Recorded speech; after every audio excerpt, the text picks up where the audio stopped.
Good morning. If everybody can take their seats, Joel, I can gavel us in.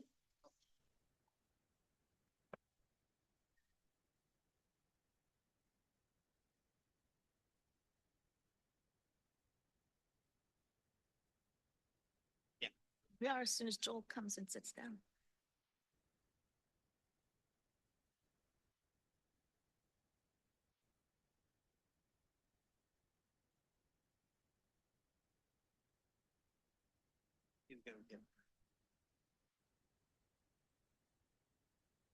I think he's in the room.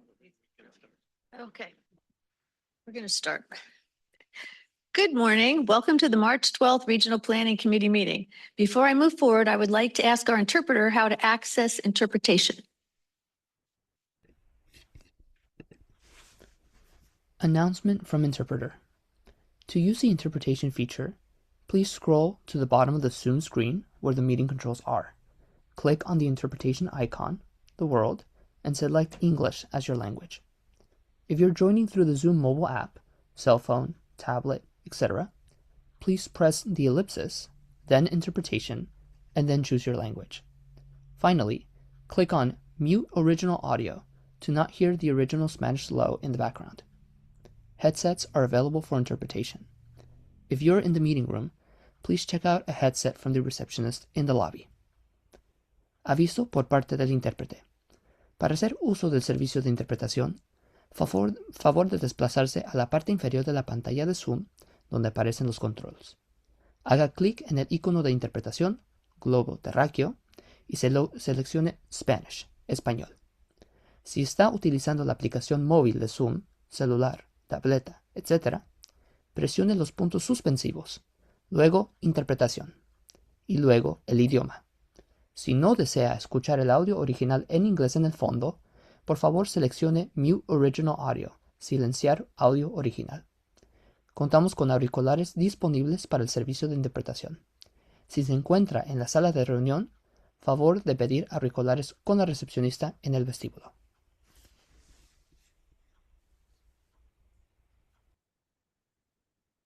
First, I'll ask our clerk, Ms. Francesca Webb, to confirm that we have a quorum. I'm sorry, I don't You think your can't? mic was on. I couldn't hear. First, we will ask our clerk, Francesca Webb, to confirm that we have a quorum. Thank you, Chair. We do have a quorum this morning. Voting jurisdictions that are absent are East County and North County Inland. Thank you. I would like to take a moment to acknowledge the land that we call home. The tribal nations of the San Diego region have historically faced injustices. We acknowledge that harmony that existed between the land, nature, and its original peoples who have since endured displacement, persecution, and systemic oppression. We pay our respect to the unceded territory and homelands of the 18 tribal nations in our region, the most in any county in the United States. From 4 cultural groups, the Kumeyaay, the Agayanaya, the Luisanya, the Kupanya, and the Cahuilla.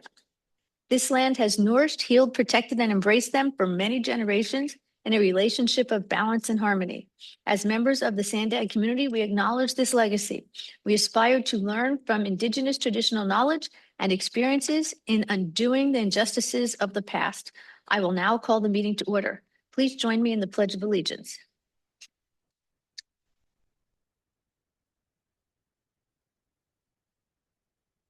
I pledge allegiance to the flag of the United States of America and to the republic for which it stands, one nation, under God, indivisible, with liberty and justice for all. Thank you. On to item number 1, non-agenda public and member comments. For our board policy, the amount of time allowed for each verbal public comment is determined based on the number of agenda items, the complexity of these items, and the number of persons anticipated to offer comment. This allows us to hear from as many people as possible and to complete our business while we still have a quorum. Based on those factors for today's meeting, each member of the public will be allowed 2 minutes for their comments. Francesca, do we have any members of the public that wish to speak? Thank you, Chair. We do. We have three in the room with us. We'll start with Purita Javier and Cesar Javier. If you're a member of the public online who'd like to speak, please do raise your hand now.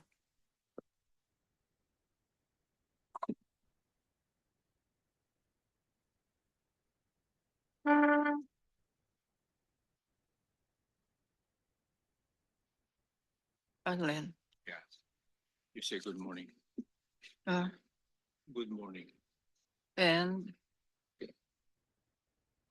good morning. Ito, Yes. August 27, 2024. Lumapit ka dito. Okay. Lumapit. The city mayor, city council, members, city attorney, city development services department, city planning department, San Diego Police Department, city land use the environment group to whom it may concern. We, the residents of Choyas, Parkway, Streamview, Salta, Boise, Mina, Limona, 51st Street, Bank of Choyas, Creek of District 9, certified and report that a home business at 5338 Streamview Drive, ceramics manufacturing and kiln industrial operation has been operating since December 17, 1984 and renewed December 31st, 2024 in our community designated as residential zone. Ceramics kiln industrial activity is known to produce. Thank you very much. Your time has expired. Our next speaker will be Cesar Javier, followed by Samrath Vaka. Welcome. Dito. Mm. Welcome. Son. Thank God. Thanks, SANDAG. Good morning to everyone. We revere the doctrine of consistency and repetition. Ma'am Donnie, welcome. Welcome. You are our idol. When you're joining with the San Diego Power, won unanimously. We were there. This is the right person in the right job, Ma'am Donnie. Thank God. There is a person here sowing contagious political disease.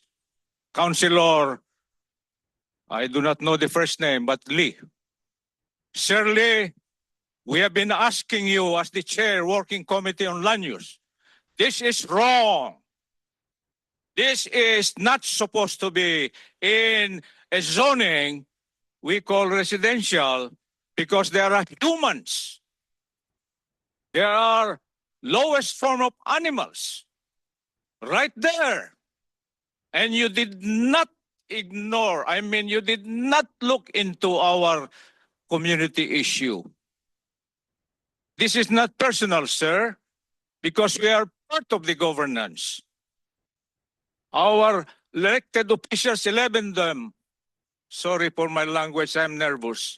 I must speak the truth. They are subject to investigation. And proven right, they should be apprehended and punished to the full extent of law. Why? We have here evidence. Not a single centavo in the budget system is allocated for the victims and the cleaning of the mess of Tijuana River Valley issue. It is being covered. It is ignored. It is neglected. Thank you very much. Your time has expired. Our next speaker will be Samath Waka, followed by Marco Espinoza.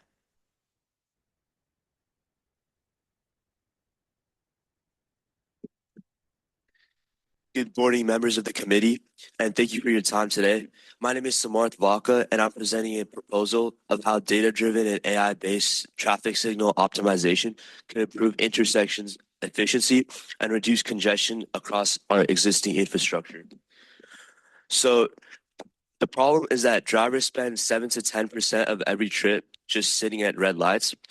So across the US, that idle time burns 6 billion gallons of fuel at intersections every year, releasing 28 million metric tons of carbon dioxide into the air.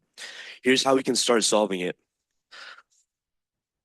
Unfortunately, I couldn't put a simulation. I made it on the screen, but I intend to do that tomorrow at the board of directors meeting. So in my simulation, I have multiple different settings, and I trained machine learning models and put them against each other.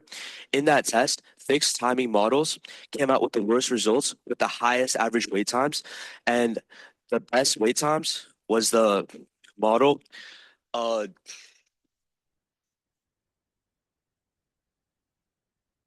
system with the best model was the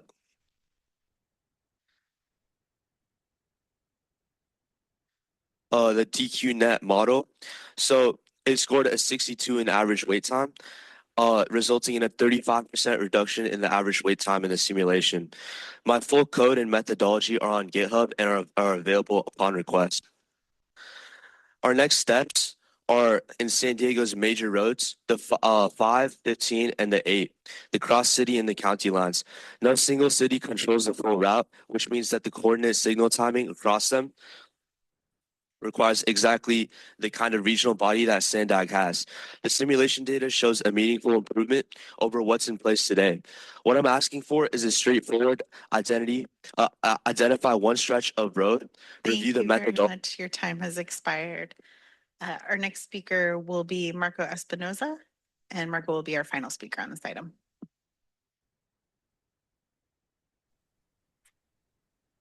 Hello, good morning, Marco Espinoza.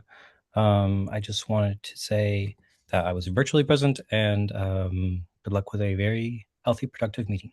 I yield back to the chair.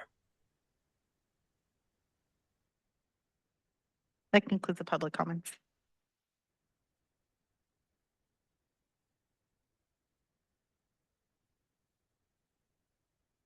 Thanks. Mario, are there any SANDAG updates you'd like to share? Yes, Chair, several. Sorry, the agency update. It probably wasn't chair of this committee, but the 2025 regional plan has been officially approved by the federal government and the state government on record time. So that's great news. Recently, we've been traveling to Sacramento, several team members, including our chair. We had lots of meetings with state legislators, administration officials, and others to discuss priorities like Lausanne, Otay Mesa East, housing, and Senate Bill 375 reform. I also met with the mayor of Tijuana this week and had a discussion about transportation as well as their plans and how they're funding solid waste removal. Why is it so important for us? Because it's related to the Tijuana River issue. So he briefed us on their efforts and how we can increase the partnering in that area.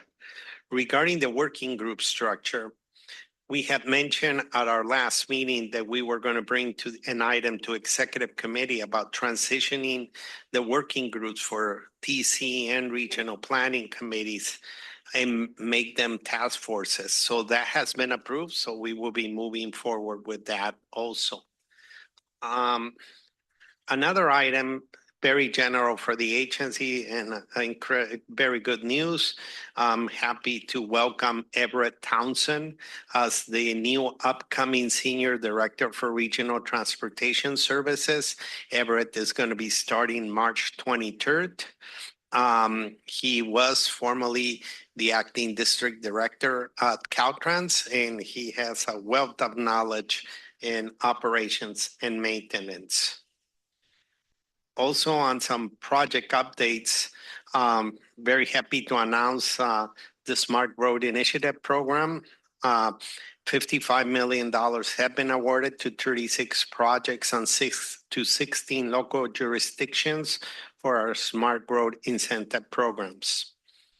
Yesterday, we broke ground on the University Bikeway, which is 2.8 miles of a project that it's going to be more of a corridor project than a bike lane project. It includes the communities of Mid-City, North Park, and La Mesa. So we're very, very happy about that. Also, as part of our Del Mar Bluffs Phase 5 project, which one of the elements has to place a permanent cable railing along the east side of the newly built drainage channel at 11th Street. But also the contractor will be installing temporary fencing during the construction period to control the access on the project. Now, if you're driving on I-5 in North County between Encinitas and Carlsbad, you may be seeing some equipment in the center of the roadway that's being installed. Caltrans is developing a pilot to look into new technology, to look into the HOV lanes, the occupancy, as well as tolling. So if you see that equipment, this is a pilot program just to check on occupancy. The goal is basically to be able to look into that, monitor the occupancy. And at the long run, it's a safety issue for our highway patrol and other officials who have to be patrolling that area. So this is something that we're really excited about. And you're all going to have today a discussion on the environmental mitigation program, but we wanted to share our appreciation to Senator Jones for submitting a budget request on our behalf for the land conservation and habitat restoration priorities under Prop 4. So thank you to Senator Jones, and that concludes my report, Chair. Thank you very much. Are there any comments from committee members? I will just add one, congratulations to you and staff for getting everything approved by the city, the state and feds. That's very fast. I mean, I'm just kind of shocked. So kudos to all. The team, yeah. Yes. May I have Francesca? We're going to move to the consent agenda. Francesca, do we have any public comments? Thank you, Chair. We do. If you're a member of the public online, please raise your hand if you'd like to speak to the consent agenda. In the room with us, Cesar Javier will go first.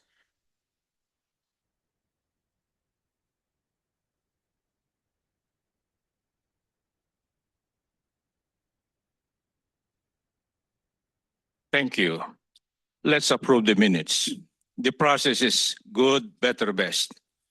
One value analysis. Evidence of its efficiency and effectiveness, such as winning public trust. We haven't seen people here celebrating and thanking SANDAG for a well done job. Have you not noticed that, Madam Chair, Dana? Basic evidence. We're only 3 here now. And some non-speaking virtual participants to celebrate 1 or 2 or 3 of the hardworking, talented member association. I think this is the opposite of a member here. I wish Councilor Luqadda is here, relevant to the evidence we wanted to speak of. And they should be saying, I'm sorry, public, I am not capable, so I am stepping down. I think that is one way of winning public trust.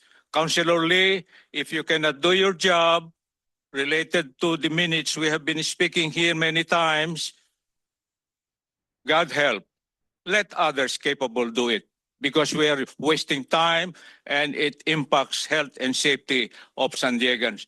Thank you, SANDAG, for this learning university. Thank you. Thank you. That concludes the public comments.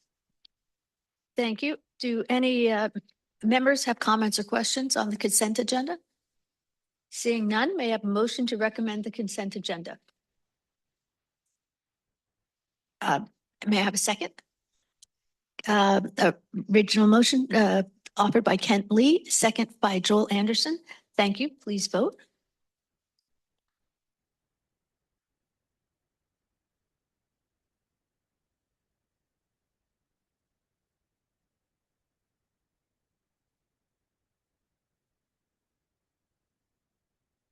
That motion passes unanimously with those members present. Thank you. Moving on to reports. Item number 5, item number 4. We're going to start with the regional environmental mitigation.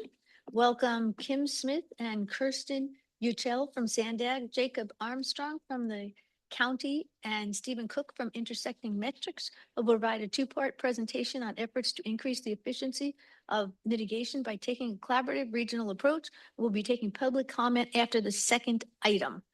And did you want to start this off? Keith? Yes, thank you, Chair Downey. Keith Greer, I'm your Deputy Director of Environmental Planning here at SANDAG. Good morning, committee members. So item 4 is a discussion related to environmental mitigation programs here at SANDAG. So you may recall that federal and state law requires projects to compensate whenever development has an environmental impact. And this compensation is called mitigation. For example, when our transportation projects and our rail projects impacts a wetland, and we have to impact that wetland, we have to compensate or mitigate by providing and restoring wetland resources. So mitigation traditionally has been done on a case-by-case, project-by-project basis, and it becomes really costly and timely to that project because you're trying to identify what constitutes mitigation, you're trying to secure that mitigation, and get it approved by federal and state agencies. And all that adds time and cost to our projects that we're trying to deliver. So today you're going to hear about programs aimed to increase the efficiency of these programs by taking a regional collaborative approach towards mitigation. So in our first item 4.1, Kim Smith here will provide a status update on the EMP that SANDAG has been implementing over the last 18 years. This is a regional mitigation program for biological resources. It's had a lot of success over the years and is facing some challenges coming here in the near future. And we'll be discussing those challenges and some options that we have and we've been thinking about. The other item, 4.2, is a report out on vehicle miles traveled mitigation study. SANDAG staff and county have been working on this study. It's mitigation for vehicle miles traveled, or VMT, is a more recent state requirement as required on SB 743. So Kirsten Ucatel from SANDAG and county staff, Damien Davis and Stephen Cook, will talk about the opportunities and challenging of taking a regional approach towards VMT and the possibilities of possibly taking on a regional approach to do some kind of mitigation on the regional level. So our intent today is have a robust discussion with the committee members. So along the way, if you want to stop the presentation, ask questions of the presenters, please do so. We really want to have a meaningful dialogue with you. To that end, we actually have some questions at the end of the presentations to prompt discussions that we've been thinking about and have that input for you as we move forward on these items. So thank you very much. And with that, I'll turn it over to Kim Smith. Thank you, Keith, and good morning, Chair Downey and members of the committee. Like Keith said, my name is Kim Smith. I'm a senior regional planner here at SANDAG, and I've been managing the Transnet Environmental Program for a little over 9 years now. Bear with me today. I'm recovering from a cold, so I might have to pause to take a drink. But today's presentation is going to include an overview of the Transnet Environmental Mitigation Program, our past accomplishments, current status, and of course, some of our future challenges. So please, if you do have a question, feel free to raise your hand and I can pause. So just by a quick show of hands, how many folks here are native to San Diego? Wow. Wow. Okay. Oh, wow. Wow. Well, I think we can all agree, native or not, that San Diego is a very special place. It is also a very ecologically diverse region. I mean, where else can you can start your morning at the San Diego Lagoon, walking the Marsh Trail. You can wind up in the afternoon in the pine forest of Julian, and then back down to Anza-Borrego to look at the super bloom, all within about half a day. So that's a pretty special place. Well, due to its diverse topography, those geological conditions, and a mild Mediterranean climate, the San Diego region contains several rare and unique ecological and biological resources that make it a global biodiversity hotspot. Human development has created tremendous habitat loss. Thus, San Diego County also has more endangered species than any other county in the continental US. And back in the early 90s, I think most of us can remember the early 90s, this created quite a bit of conflict. Former Interior Secretary Bruce Babbitt once told a congressional committee that large-scale conservation planning is needed to avoid an economic train wreck that these and the future listing of endangered species would cause. So in the early 1990s, the state of California did that, and they responded with the natural community conservation planning, a proactive ecosystem planning effort for the protection of multiple species and their habitats through the adoption of integrated habitat conservation plans by our local jurisdictions. And the goal of these plans is to protect multiple species of concern and their habitats while still allowing for planned development and economic growth. Fast forward now, we're 25 years in, and the region has successfully conserved over 90,000 acres of land through the implementation of 2 sub-regional habitat conservation plans. I'm sure you guys are familiar with the MSCP, or the Multiple Species Conservation Program, and the MHCP, the Multiple Habitat Conservation Program. 2 additional plans for the northern and eastern portions of the county are still pending. So moving on to the Transnet Environmental Mitigation Program, how does this fit in? So just as a quick reminder, the Transnet EMP is part of our Transnet extension, the half-cent sales tax approved by voters in 2004. The goal of the EMP is to promote advanced acquisitions of habitat in order to mitigate impacts from our regional and local transportation projects. In addition, it also provides funding for regional habitat conservation purposes, including land acquisition, management, and monitoring, to help implement those regional habitat conservation plans that I just mentioned. So on the screen, it's kind of small, but this is the annual Transnet revenues. And as you can see, a total of 6.2% comes in and goes directly to the EMP. 4.4 goes to the major corridor project EMP, and that's the first bucket, and then 1.8 to the local project EMP. And the good news, at least for the EMP, is that this percentage of revenue is lockbox, meaning it can't be, all funding has to stay with the EMP, and it can't be used to fund other aspects of Transnet. So how does the program work? The program acquires and manages large areas of land with native habitats early in advance of those transportation projects that need mitigation.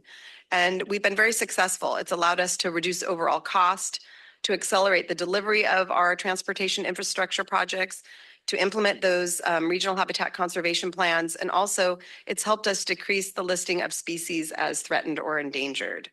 The EMP has served as a national model for other agencies like Caltrans and the Orange County Transportation Authority for advanced mitigation.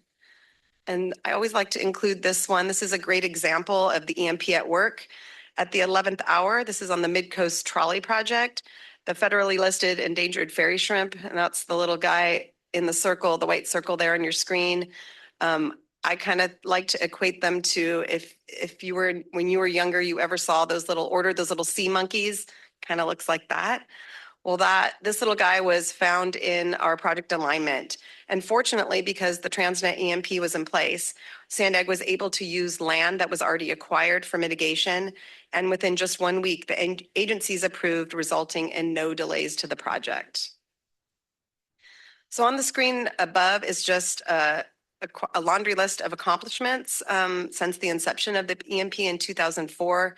You can see that we've acquired over 9,000 acres by EMP and our conservation partners. We've restored over 960 total acres of land. We've invested over $300 million in open space.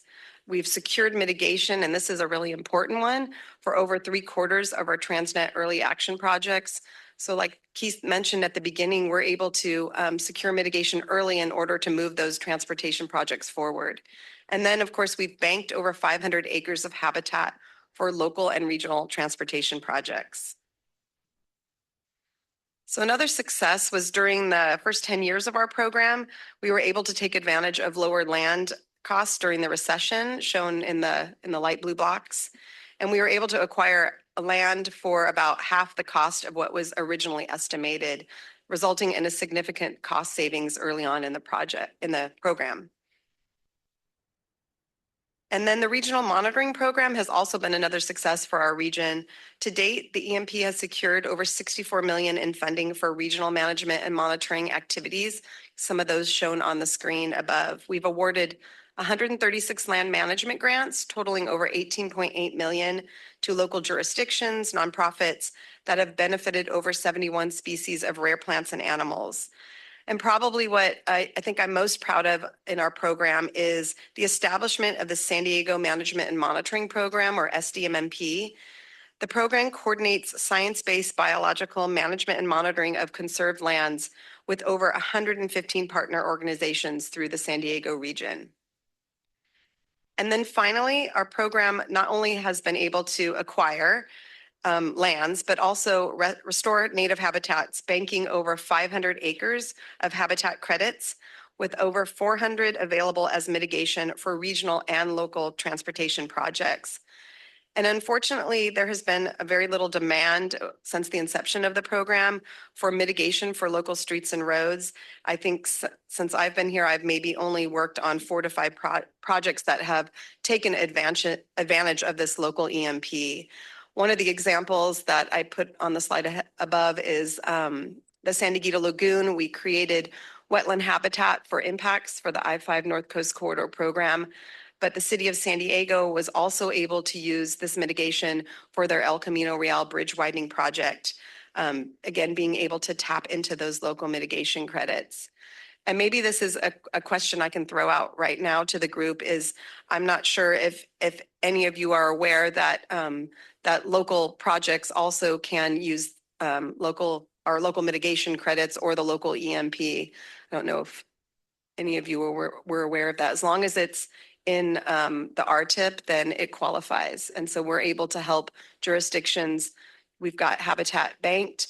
We're able to help jurisdictions streamline some of their permitting process and able to use habitat that we already have. Did anybody? We're wondering if the lack of use is because people don't realize this resource is available to them, or if there just isn't a need. Anybody have any thoughts on that? Yeah, like for instance, at our last council meeting, we have a nonprofit group in Lemon Grove. They're called the Busy Bees, and their director came in and talked about their desire to create a wildlife corridor, and she even has like a spot in mind for that. And I haven't had a chance. I wanted to talk to her more about it. I mean, is that like, would that cover something like that, or? Potentially, if it was, they were using it. I mean, mostly jurisdictions are coming in looking to compensate for, we'll provide the mitigation that they need in order to get their permits to build their project. But if it was a wildlife corridor that also included, wetland creation or, upland creation or restoration, potentially. Okay, all right.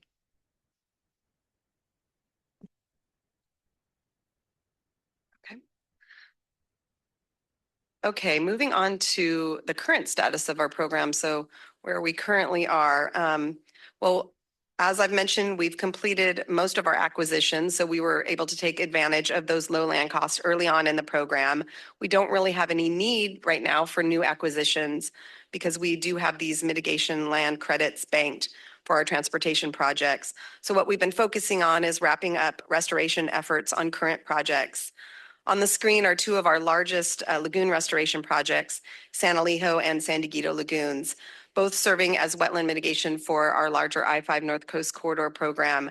Both projects have wrapped up construction and are currently in the 10-year monitoring period. Yes, 10 years, that's a long time, as required by our permits. Construction of these lagoon projects, they are extremely expensive. In addition to, we have to add into the cost for monitoring and management for 10 years to fulfill those permit obligations.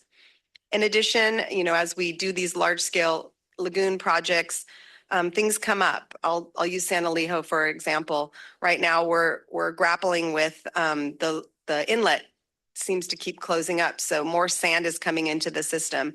And this was something that was not planned for. And so all of these management issues cost more resources. And especially if we're trying to protect the investment we already made into these systems.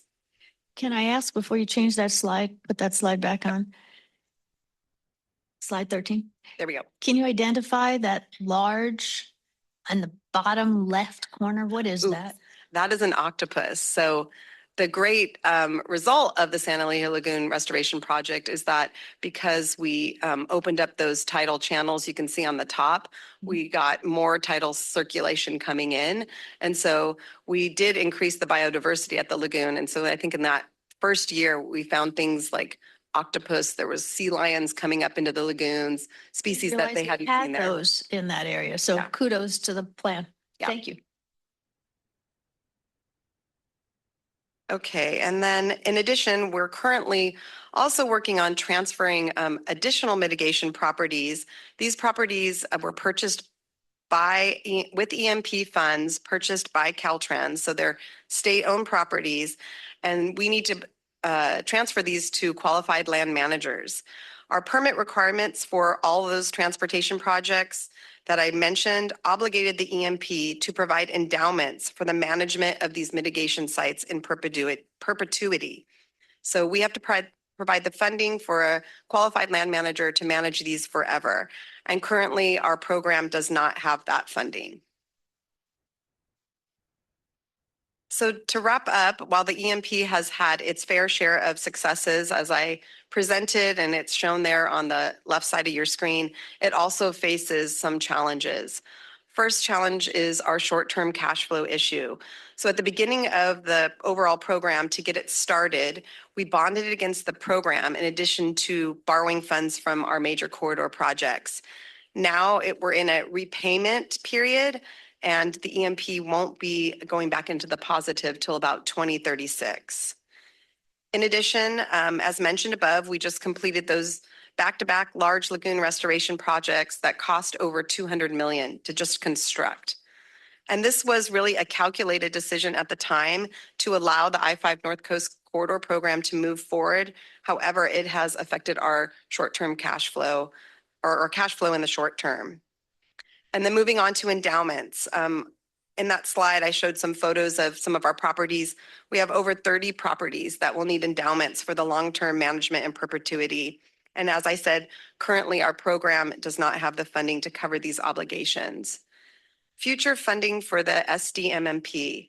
So SANDAG historically has allocated $4 million in funding for regional management and monitoring. This funding right now is only guaranteed through 2029, where again, we will see a short-term cash flow issue until a regional funding source is secured. And then I did briefly touch on the utilization of existing mitigation credits. As mentioned, we have over 400 acres of credits available, and there has been very little demand for mitigation for our local streets and roads. So we do have a surplus of mitigation that is being left on the table. And then finally, changes in project mitigation over time. As we've gone on to permit impacts for many of our transportation projects, we have more requirements. We have unseen requirements, which means more monitoring and ultimately more money spent.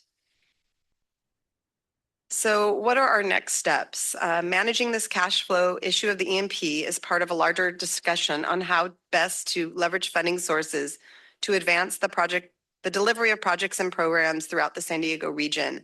And back in November of last year, the Board of Directors approved a project delivery strategy that included the EMP. And one possible solution for the EMP cash flow issue, which we'll open up for discussion, would be to allow the major corridor EMP. If you can recall on that flow of funds slide, that was the first bucket of EMP funding, the 4.4, to allow that to borrow funds from the other bucket, the local EMP, with repayment coming later in the program. And managing the regional and local EMP as one fund instead of two funds or two buckets is consistent with past performance audit recommendations. In addition, I think Mario did mention earlier on that we did hear good news that potentially a portion of the funding needed for our endowments were included in Senator Drone's budget request. So we'll hope to see if these funds are included in this year's budget, and that would really help out in the short-term cash flow. These proposed strategies will further be discussed as part of the project delivery strategy at the board retreat next week. And then staff is going to work with Caltrans to develop a 5-year work and expenditure plan for the implementation of the EMP, return to RPC in the late fall, seeking recommendation to the board.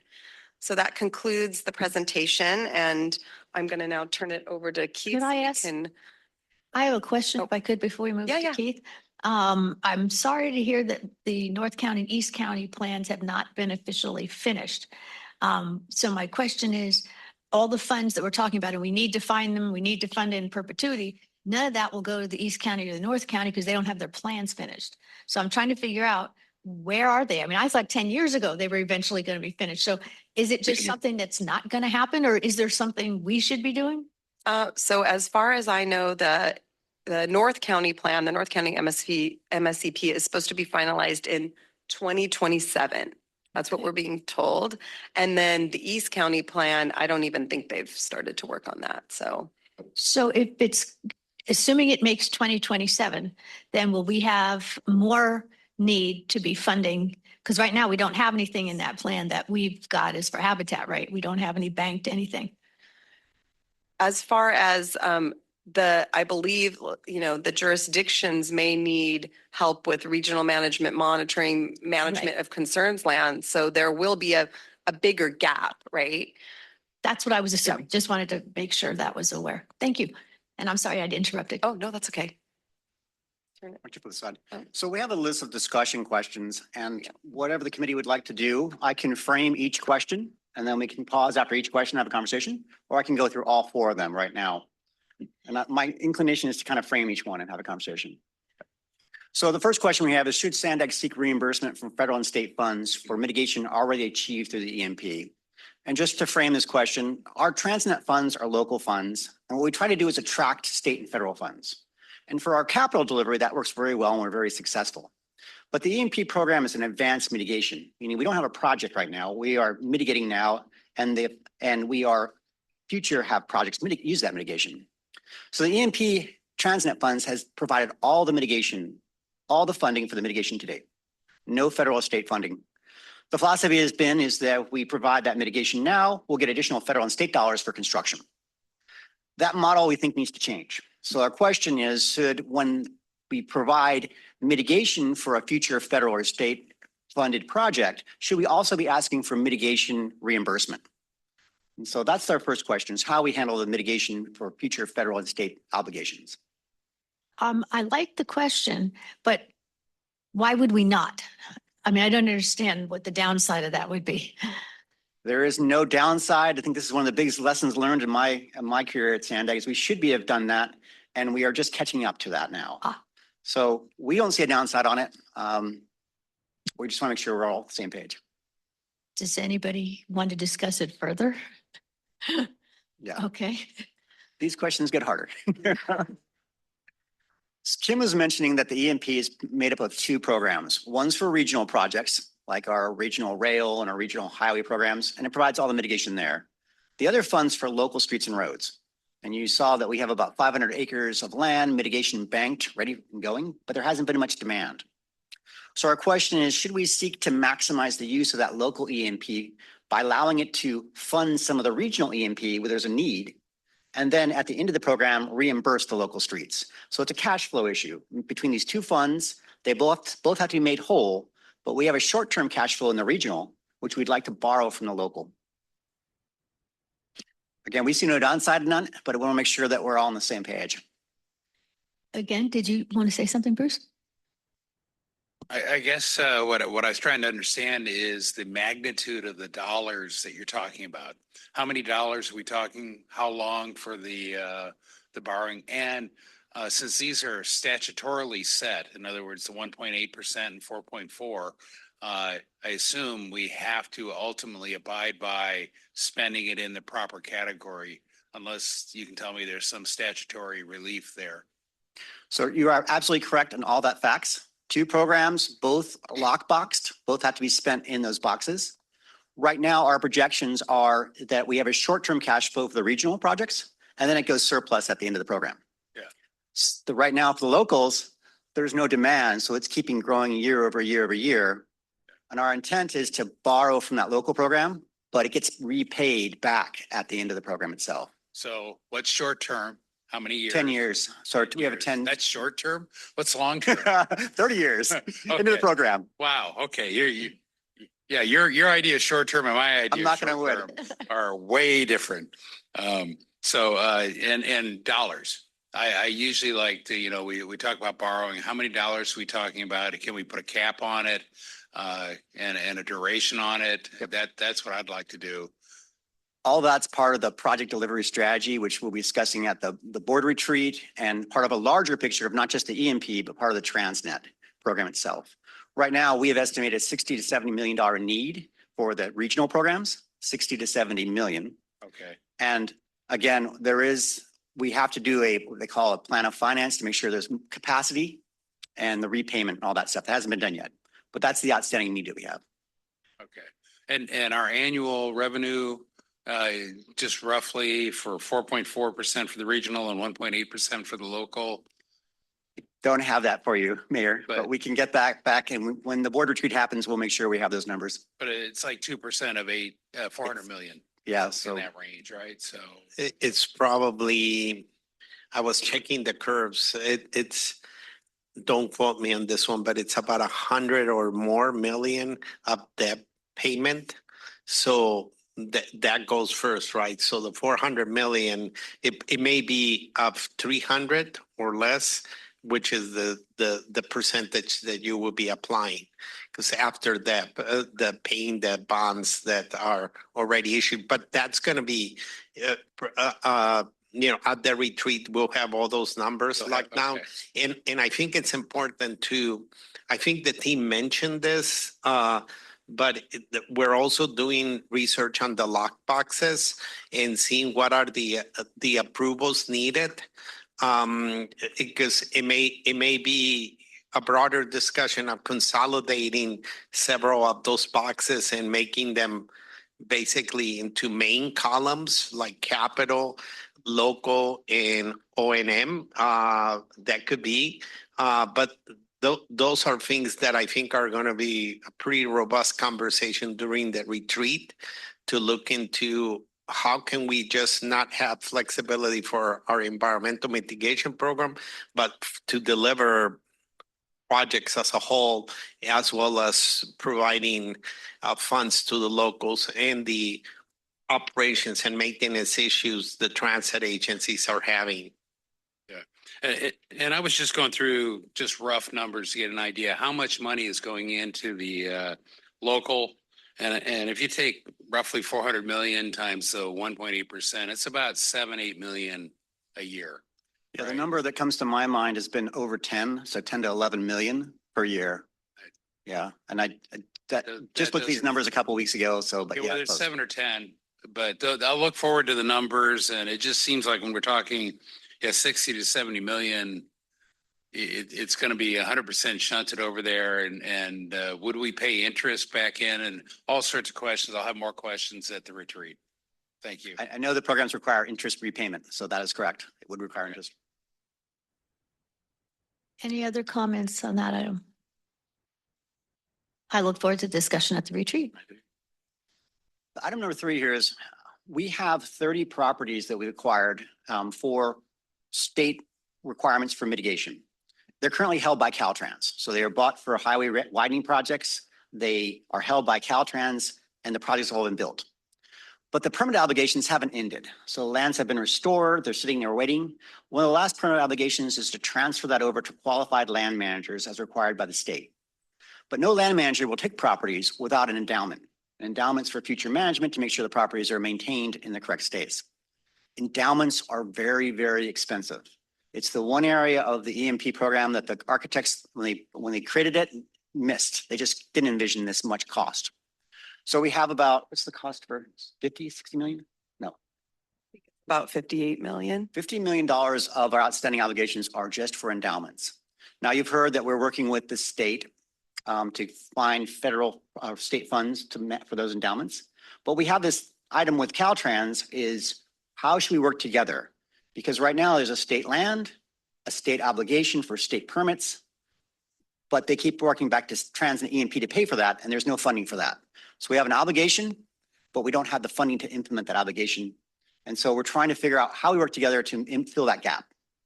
Yeah, I have a question. Mhm. If I understood the beginning of this, Caltrans had the initial obligation. Is that correct? It's Caltrans permits, but we Okay. as SANDAG Stop. are the regional team. Stop right there. Uh-huh. It's Caltrans permits.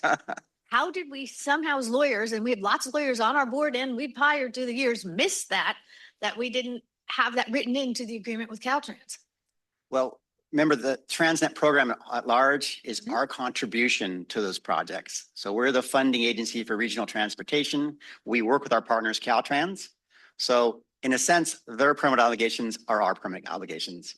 And so now we work collectively to fill those out. But again, as we've looked at the Transnet funds, it's been to date, traditionally, all Transnet funds, all local funds to pay for that management. And we don't think that's necessarily right, but we are trying to navigate that. I'm Sorry, happy let's to go jump on in. the record that it's not right. I don't know if anybody else disagrees with that, but I think we probably need to figure out then how to move forward. So I take it that'll be another retreat discussion. Yeah. Okay. In one of the possibilities of looking at it, nobody's going to come and say, oh yeah, I'm going to put that skin, right? But when the early action item projects were coming, there was a lot of excitement to get them out. So who cares, right? It was early in the Transnet ordinance, funds were coming in, we're just going to do it. I think that that's where the conversation has to be had on the proportionality of the project costs, meaning if a project receive X of mitigation and that project infrastructure through its life was funded with 30% federal, 60% state, and 10% local. I think it should be somewhere where what we should be targeting, that the project participation percentages should be the somewhat commitments of the endowments, because that was part of the to mitigate projects, right? Of course, it was done in advance of the projects to be able to expedite the early action items, but reality is catching up with us, and we need to be thinking about that. So yeah, we should be looking for reimbursement, but we should also be kind of having some objectivity of kind of like, hey, this project got funded so much percentage by local dollars. That's what we can put in on the mitigation endowment. Is there any ability, as we're working through this, to draw a line in the sand, and we're not doing it ever again unless we have that decided up front? I mean, we're going to keep building. It's not like we're going to stop. We've got a big plan we just approved, lots of discussion. So how do we work that in to drawing a line in the sand today and figuring out going forward? So one of the other lessons learned in this program is you should never acquire property unless you know the total cost, including who's managing the land and how much, and setting aside that management dollars. When we bought these lands 15 years ago, starting that time frame, that wasn't a consideration. And that is something we should definitely be doing in the future. But as Kim mentioned, we're not acquiring property right now. There's no need. So we're trying to figure out how we deal with this back issues that have been created. And that might help a little. Because when we're talking with Caltrans, it's not saying a future obligation. Let's just take out the ones that we have now and divvy it up. So did anybody else have any questions or comments on that item? Okay. And your last bullet? The last one deals with regional management and monitoring. So as Kim's presentation showed, that the EMP was supposed to build off these efforts in the region to create these habitat conservation plans. One of the principles that was adopted with the ordinance was that SANDAG through the EMP would provide some money towards regional management of lands and regional monitoring of those lands. So for the last 18 years, we've been providing funding for this effort.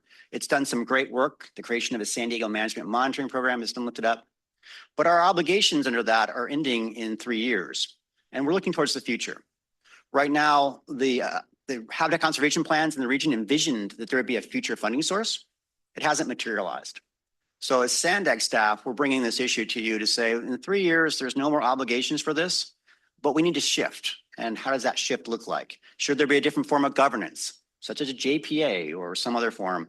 And should we seek some cost sharing so it's not entirely funded through the EMP program? And that's a more difficult question, but it's one that SANDAG we need to deal with as we're looking at the last 3 years of this obligation that we have. And 3 years is really just right around the corner. So we really want to have a strategy and plan in place much sooner. Is this going to be a discussion at the retreat where we look at funding options? I think not yet. Okay. We're looking at the EMP and delivery of SANDAG's projects. What we'd like to do is after we figure out the EMP, we'd like to bring to you solutions for the regional issues of habitat conservation later in the year. So we're a piece of it, but we're not the totality. We have been working with the jurisdictions, such as the County of San Diego, who's a major player in this, the City of San Diego, to say, what does the future look like for you guys in managing these lands and what's needed? What's the gap? So we're doing a habitat assessment. Kim will come back later in the fall and have that conversation with you. Thank you very much. Did anybody else have any questions or comments on that piece? No? Okay, thank you. That concludes item 4.1. And now I'd like to turn it over to Kirsten Ukatel for item 4.2 on the regional VMT mitigation study. Kirsten? Good morning, Chair and members. My name is Kirsten Ukatel, and I am a senior planner in the Environmental Compliance Group at SANDAG and the SANDAG project manager for the VMT mitigation program that we're bringing to you. This was funded under a Caltrans planning grant, and we worked with the County of San Diego and also our consultant, Intersecting Metrics, to develop what we're bringing to you today. And we're hoping to get your thoughts on the frameworks we're bringing to you and also possible next steps. So I'm joined by Damon Davis and Steve Cook. So I will turn it over to Damon to introduce himself and the county, and then to Steve for our presentation. Hi, I'm Damon Davis. I'm a senior transportation planner with the County of San Diego and Planning and Development Services. And we were given direction by our board to seek out some programmatic VMT options since we were really struggling with the idea of mitigating at the project level. And through that, we were able to get a grant from Caltrans, as Kristen mentioned, and we contracted with Steve Cook with Intersecting Metrics to develop the program. So we'll hand it over to Steve. Thank you. For those of you that were here, I think we presented kind of an initial finding of this program back in April or May of 2025. And so what we're doing today is kind of updating you, the committee, on where the program went, what our kind of draft program looks like, and then seek direction on kind of our next steps. So just a quick refresher, as Kirsten mentioned before, this was funded through a Caltrans Sustainable Transportation Planning Grant. It was a partnership grant between SANDAG and the county. The total grant value was $480,000, and there was $137,000 of in-kind match of staff time. And the product needs to be wrapped up by June 30th, 2026. So within a couple of months. So that's why we're presenting to you guys and kind of getting final direction before we take it to both boards to finalize the program. So just a quick reminder of where we've been with the schedule. As you can see, we're almost to the end. We've had 5 TAC meetings, which are our technical advisory committees, which was made up of transportation engineers and planners from all the jurisdictions within the region. They helped guide us through the process, as we'll show in the next slide, and kind of talk through what programs would be kind of amenable to each jurisdiction and which programs would work for each jurisdiction. And we had several different options, and they kind of guided us through that process. They've also reviewed the documents and helped us in actually drafting the plans. So the role of the regional plan. One thing that's really tough about VMT mitigation is it's really two things. One is it's a newer impact threshold within the state. And under the old system, with level of service, we had 50 years of kind of research and development and practice. So there's a lot of experts in it. But VMT, it's about 5 years old at this point as a metric. So there's not a lot of research and not a lot of resources with it. So part of this program was to kind of create a set of tools for jurisdictions to use so that they didn't have to invest the time and money into basically figuring out how to mitigate VMT and what's accurate. We also wanted to help fund local transportation infrastructure within the local jurisdictions, basically VMT reducing infrastructure, so providing another avenue for different jurisdictions to put in bus stops or transit lanes or bike lanes, things like that. We also wanted to create an organized database of VMT reducing infrastructure. One of the problems with VMT reducing infrastructure is not everybody knows what it is and how valuable it is. So if we actually created a database that actually showed what infrastructure is available to be built and what the quantified VMT reduction is with that and how much that costs, that will it would unveil a lot of the mystery around VMT mitigation. We also wanted to create a framework so that jurisdictions can look at that database and exchange. There's certain jurisdictions, more suburban jurisdictions or rural jurisdictions, they don't have as much VMT reducing opportunity or mitigation opportunity as some of the more urban jurisdictions. And the urban jurisdictions might have too much opportunity. So creating a way for the regions to kind of communicate and share those opportunities and help mitigate VMT related impacts throughout the entire region, that's kind of part of the communication that we wanted to create with this program. And then finally, we wanted to help implement the sustainable community strategy that's in the RTP.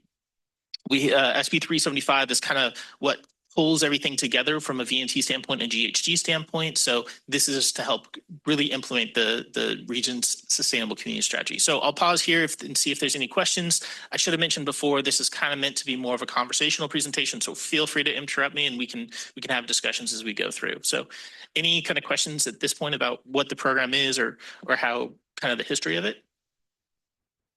I'll just ask one. VMT's been around more than 5 years, so I'm trying to figure out where that 5 years came from. Sorry, I should have been more clear. It's been an impact threshold since July 1st, 2020. That's when it came into play in CEQA. So yeah, you're absolutely correct. It's been around a lot longer, but that's the first time we've had to use it as the threshold for transportation related impact. Thank you very much. And for big projects like Caltrans roadway projects, it's increasing the cost of VMT mitigation 25, 30, even up to 40%. And so it's a big deal. And we need to figure out a way to pay for that and still be able to deliver projects. Thank you. Did anybody else have any questions or comments? Yes. Thank you very much, Madam Chair. Is there, as I understand it, when we did the VMT, we looked at vehicle miles traveled within the county, but we didn't look in terms of the region. Is there any way of changing that standard to be more regional? We see the explosion of southwestern corner of Riverside County. I can assure you they have no jobs. They're all working in my district. And yet those people are not included in that VMT. So the whole premise of this is false science. It's not real science. Because when you look only within the county, it misleads you into believing that 450,000 people don't work in San Diego County. They're coming across the border, either from Riverside or Tijuana. Yeah, and so to answer that, the program's not necessarily looking at how VMT is being analyzed. It's more looking at how to mitigate it. But it is kind of pulling it more to a regional strategy. Right now, VMT is all localized and the mitigation of it is localized. And the hope for this program is to create more of a regional mitigation bank or a regional standard to help kind of create additional opportunities from a regional standpoint, so jurisdictions aren't limited to just the resources in which they have. I get that's what we're doing now. Yeah. But it's not helpful because it's not based on science. It's based on philosophy. Is there a way of changing that premise and still move forward? Because if we did, the numbers would be woefully different than what we're seeing today. We're mitigating for something that it's not even going to touch the problem. So is there a way to make it more regional is my question. And if you don't know, or, that's okay too. Yeah, Supervisor Anderson, one thing that we did do when we established our VMT thresholds, we did try to incorporate those interregional travel. Every model has a border, and for the SANDAG model, it's the SANDAG region. So all the folks that live in Temecula, myself included, we're not captured in that number. So one thing that we did is we used the statewide average VMT, and we got the traffic volumes that commute down I-5, I-15, and even on I-8, and we incorporated that number into our threshold. So our threshold isn't exactly what's on the public-facing SANDAG model because we incorporated those interregional trips, per questions that the board asked us to do. Any other? Yes. Sure. Maybe I'll follow up with that in particular. I think it'll be helpful to have a framework in place. I understand what Supervisor Anderson's noting, especially across county borders. But the calculation is one thing. I think on that front, having an option to mitigate is another. So from a threshold standpoint, the city of San Diego uses, I think, like 15% the regional average as our threshold. Is there going to be a different threshold that has been determined that we're looking to apply across the region? No, the thresholds are, this program will not affect any jurisdiction's thresholds or transportation impact study guidelines. It's really just a mitigation program that allows them to, jurisdictions will still determine what the VMT related impact is. This is just a tool to help them mitigate that impact if they don't have the VMT reducing capacity within their jurisdiction, or for jurisdictions that have a lot of VMT reducing capacity, it will allow them to partner with other jurisdictions to help implement that. Okay, I guess what I mean is how we're determining that threshold from a regional standpoint. Is that looking to be standardized? No, that's still completely up to the lead SEQA agency. So each local agency will still have their threshold determination, whether they're within a reduction factor, et cetera. Correct. Okay. Let me just reframe that because that's really important that you just mentioned. So this study, this regional VMT study, has nothing to do about what a jurisdiction considers an impact. It has nothing to do with how they determine the percentages of an impact. That's all maintained and still would be with the individual jurisdiction. What we're looking at is once a jurisdiction determines that there is impact, where do they go for mitigation? So right now, as Stephen mentioned, it was case by case, project by project. It's very small scale. There's an opportunity, just like with the EMP program on a regional level, to look at VMT and provide more opportunities for mitigation that a jurisdiction could go to. And that's what the purpose of this study was not to just identify an impact, but create an opportunity for mitigating that impact. Yes, I'm sorry. So, and I really appreciate Supervisor Anderson's comment. I completely agree with what you're saying. We need to make the numbers and the science work. I'm gonna go at another side of the same problem. I want to understand how you validate the amount of mitigation, VMT mitigation you get per, let's say, per 10 miles of bicycle lane. My concern is that we don't really see the mitigation. When I look in Encinitas at bicycles, the vast majority, maybe even 95% are recreational. Those are not mitigating anything. Those are people out exercising and go on a big loop, come back home, take a shower, and then go to work in their car. They're not commuting. There's a handful. I always look when I'm driving. First of all, I count the number of cars, and it's in the hundreds versus the number of bicycles I see, and it's in the single digits. Then of the single digit bicycles, I count the number that look like they're work commuting, and it's almost none, with the exception of kids going to school, which are very short trips.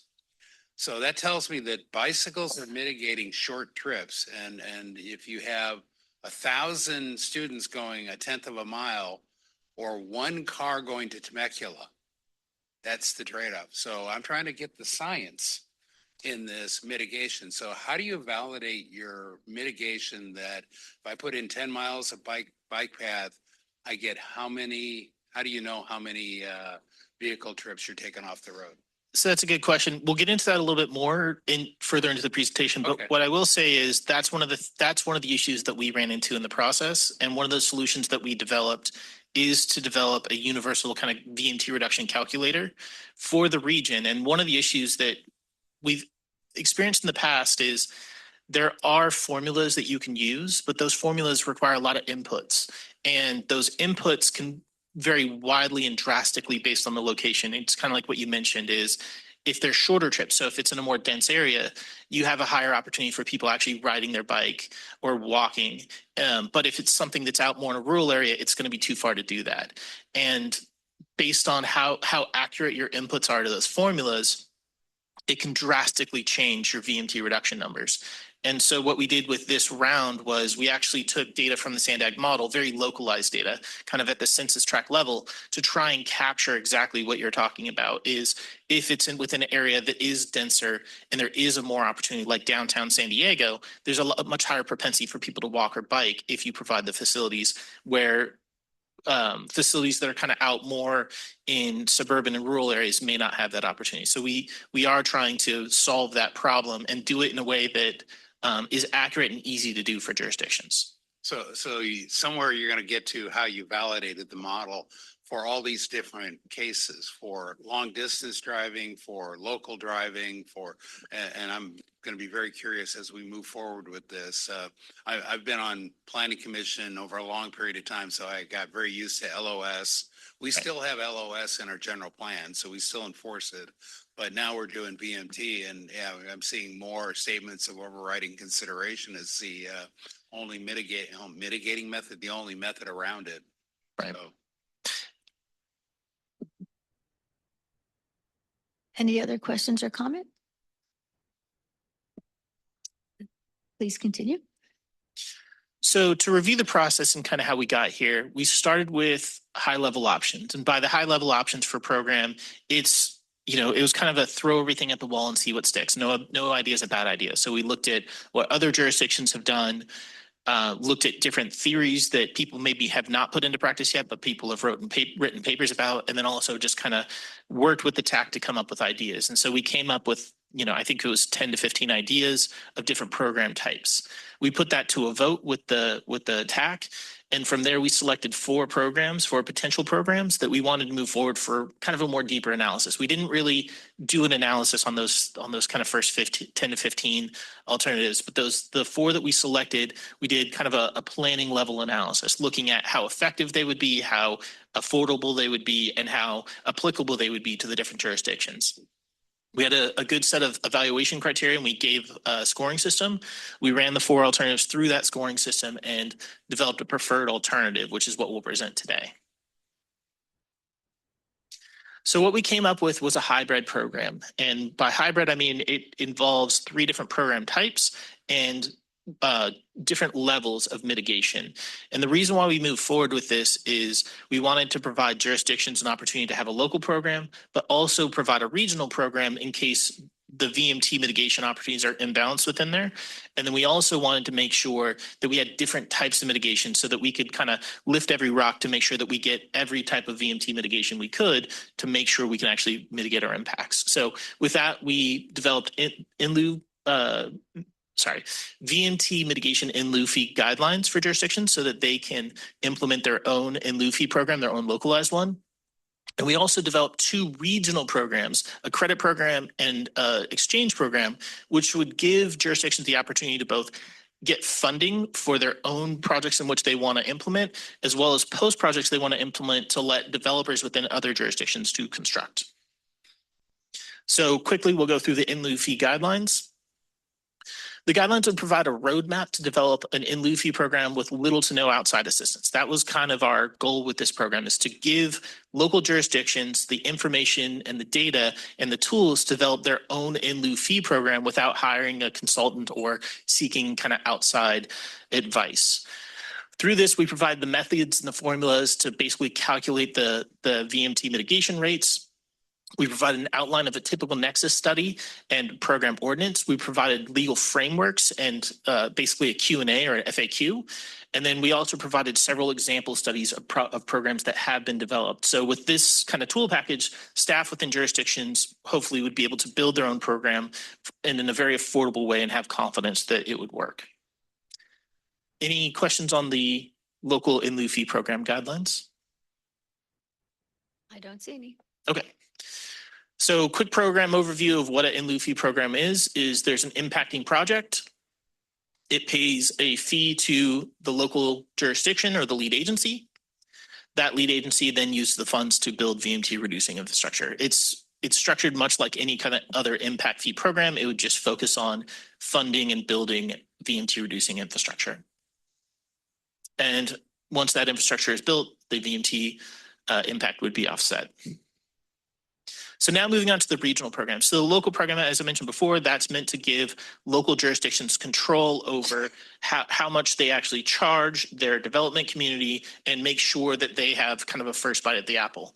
If a local jurisdiction doesn't want to build their own program or wants to tier it with both a local program and a regional program, the regional options come into play. So calculating VMT reductions, and I think this is this might help answer some of your questions, and I'll pause after this one if you have additional ones. But jurisdictions would need to calculate their own VMT reductions for their proposed infrastructure. However, we would build a calculator tool that would allow jurisdictions basically the ability to calculate those the reductions for it. All they would really need, and our goal with this is to provide the location of the infrastructure, the type of infrastructure, and the length of the infrastructure. If the calculator doesn't cover basically the VMT reductions or the infrastructure in which a jurisdiction is trying to see, or they disagree with the calculator, they do have an option to perform their own calculations. The only thing that we would ask is that a traffic engineer from a peer jurisdiction review that and basically sign off on the calculations. That way we have a second set of eyes and make sure that it's kind of within a reasonable, the calculations have reasonable assumptions. So I'll stop here and see if we have any kind of questions on how the reductions would be made. Seeing none, okay. Please continue. So this is the infrastructure that would be included in the calculator. This isn't necessarily just the infrastructure that would be accepted by the program, but this is kind of like the catch-all, easy to calculate infrastructure. These are the kind of the most common infrastructure. So it's different types of bike facilities, different types of transit facilities, pedestrian facilities, and even getting into things like park and ride lots and potential NEV networks. So now kind of jumping into how these kind of regional programs work. So the exchange program, the implementing jurisdiction would basically identify a VMT reducing infrastructure, and they would plan out that project, and they would post it to basically the database in which the program would provide. Developers with impacted projects would then search that database to find different infrastructure projects that would meet their VMT reduction needs, and they would select those projects. From there, they would develop an MOU between the implementing jurisdiction and the lead agency, the one that they need to basically clear the CEQA impact from, to say, hey, basically, we're going to build this infrastructure. Our VMT impact is, let's say 100 miles. We're going to build this bike lane and this, we're going to improve this transit stop, and the VMT reduction associated with that would be 100 miles. Therefore, we're mitigating our impact. The developer then builds that infrastructure, and they offset their impact, which allows them to move forward with building their project. Any questions on how an exchange program would work? Seeing none. Okay. So infrastructure requirements. So it must be accepted through proving calculations or using the calculator that the infrastructure posted onto the database does actually reduce VMT. That's the purpose of the calculator. That's the purpose of the peer-reviewed calculations. The infrastructure must be permanent. And the reason why the infrastructure must be permanent is we don't know the life of the project in which the VMT is going to offset the impact. So if it's a building, it could last between 50 and 100 years. Therefore, we need to reduce that VMT for 50 to 100 years to stay compliant with CEQA. And then the infrastructure must be shovel ready before posting to the exchange program. And the reason why it needs to be shovel ready is because we're relying on the feasibility of this infrastructure to mitigate an impact. So before it's committed, we need to make sure that that infrastructure is feasible and that it's ready to go and it can be implemented within a time frame that basically before the occupancy of that project, to make sure that there's not a gap in coverage of the impact occurring and the infrastructure not being built. Any questions on the infrastructure requirements? Seeing none. Okay. So the second option, the second program at the regional level is a credit program. So the way the credit program would work is a jurisdiction builds VMT reducing infrastructure and they calculate the reductions. They then post those reductions. So if you build a bike lane and let's say that bike lane reduces 50 miles per day, they post that infrastructure to a database and the database says, okay, you get 50 miles of VMT reduction credits. The jurisdiction then banks those credits and has those credits to be able to sell to different projects within the region to offset their VMT related impacts. So then the jurisdiction would sell those VMT reduction offsets to a development project to offset their impact, and they collect the funds from that. They report back to the database to say, hey, look, we sold these credits. The database maintains that, and it kind of maintains the balance of everybody's credits. So really the purpose of this program is to account for the credits that have been provided and provide basically a bank of those, and then also account for if they've been used or not. Any questions on the credit program? Okay, so the infrastructure requirements are very similar with the credit program, but there is some additional requirements that we'll talk about because of additionality purposes, and I'll get into what that means. But once again, it must be the VMT reductions must be proven through accepted calculations. The infrastructure must be fully constructed and operational prior to receiving credits. The infrastructure must be permanent. The funding used to construct and implement the infrastructure cannot be associated with other mitigation or development requirements. And what I mean by that is if you have a localized VMT mitigation program that builds a bike lane, you collected funding for that from a localized program, you can't then turn and claim credit for that bike lane with the regional credit program because that's basically double counting the reductions. And the infrastructure must be constructed prior to the jurisdiction's participation in the credit program. And the reason why we have this requirement is, we don't want to be accepting credits for bike lanes that were built in 1989. We had to kind of create a stop point to basically say, okay, we're actually building this infrastructure as part of this credit program to receive credit for it. And then we have some additional requirements of the credit program. And this is to make sure that the improvements are additional. And so from a CEQA standpoint, mitigation needs to be what they call additional, which means it needs to basically we have to prove that it would have not occurred but for this program. And so with this, we have to make sure that the funding from this program is used to actually reduce VMT throughout the region. So funds generated through the sale of credits with the program can only be spent on other VMT reducing infrastructure. So if you basically take funding or credit funding for building a bike lane, you have to spend that funding on some other VMT reducing infrastructure. It doesn't have to be a bike lane. It could be a transit stop improvement. It could be closing a sidewalk gap or something like that. But that money kind of has to be paid forward towards funding more VMT reducing infrastructure. Participants in the program would basically need to meet the reporting requirements of the Mitigation Fee Act, which is basically providing how much funding was collected and where that funding was sent and posting that on their website. Failure to do so, and then the program administrator will actually go through and check that is actually occurring, much like the RTCIP program funds are done today, where there's basically an audit at the end of the year to make sure that the reporting, basically all of the collected funds, they're accounted for and they've been spent on VMT reducing facilities.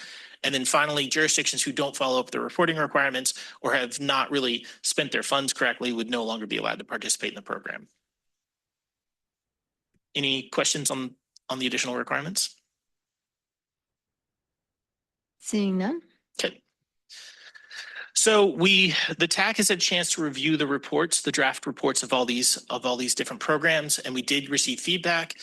Some of the feedback that we received was there was requesting language to make sure that transportation agencies could participate in the program or transportation related impact projects could utilize the program to offset VMT impacts. That's something that we have gone and updated and made that very clear that both development projects and transportation-related infrastructure projects who have VMT-related impacts would be able to participate in the program to offset those impacts. Some jurisdictions have expressed concerns about additionality with the credit program. That's kind of why we added that slide that we just went through with a bunch of additional requirements to make sure that the funds collected from the credit program would be spent on VMT reducing infrastructure to make sure that those improvements are additional and are built because of the program. Jurisdictions requested further clarification on the program administrator and what role that would entail. That's some of the kind of questions that we have for this group and something we want to discuss with our questions that we want a little bit more direction on. And then others have noted that the program in place could potentially make it difficult to approve projects with unmitigated VMT related impacts. And I believe this gets to some of the questions we had before. One of the purposes of the regional program is to help alleviate that concern of, hey, we have all these VMT related impacts, but we can't mitigate them. And that's because at the moment, there's not enough information out there and tools to basically calculate that impact, those reductions. And then also there's not enough capacity, particularly within some jurisdictions, that would allow the mitigation to take place. So really the purpose of this program is to help alleviate that.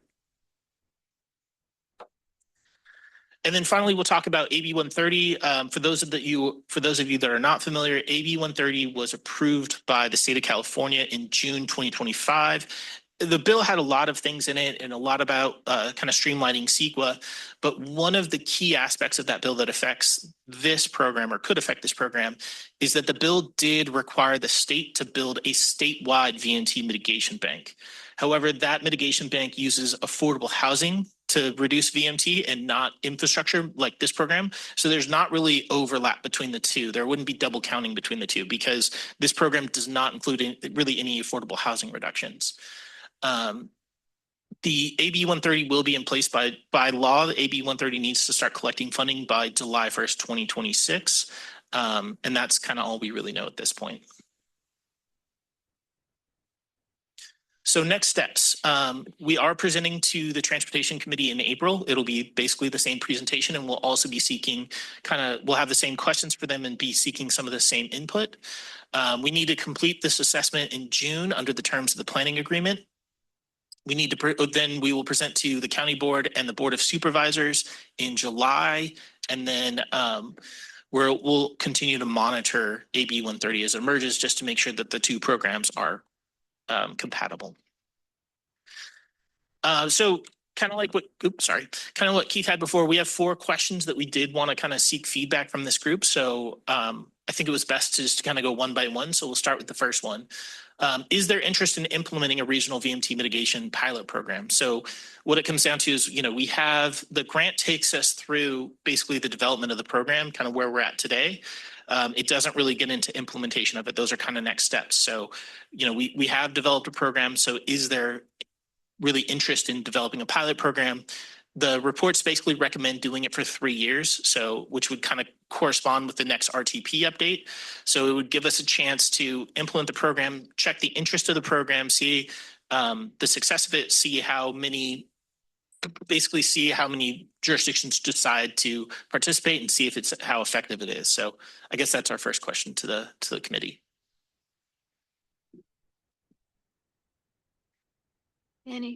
Councilmember Lee? Sure, I'll chime in just to start. And before even answering that question, going back to the slide where you talked about avoiding double counting, basically in terms of funding used for infrastructure projects. Is that specifically double counting that you're thinking of from a mitigation standpoint? Like, for example, if San Diego has our own VMT mitigation measures in place, and so is it avoiding that double counting, or is there, if local jurisdictions have requirements for certain infrastructure that goes along with the project that is not necessarily meant as a VMT mitigation factor? How does that get applied? It's both. So, and that's why we're requiring. So first off, the first requirement that we basically need to check the financials of the implementation is to make sure that, that it's basically not being built from funds of, for instance, the City of San Diego's Active Transportation and Luffy program. That's a mitigation program that the City of San Diego has that implements multimodal facilities. So projects that were built through the ATILF would not be able to get credit for them. And the reason for that is, we'd be double counting it. Additionally, let's say the project is a frontage improvement to a development. That requirement's in place already, so we can't claim the credit for the VMT reduction associated with it because it wasn't built for VMT mitigation.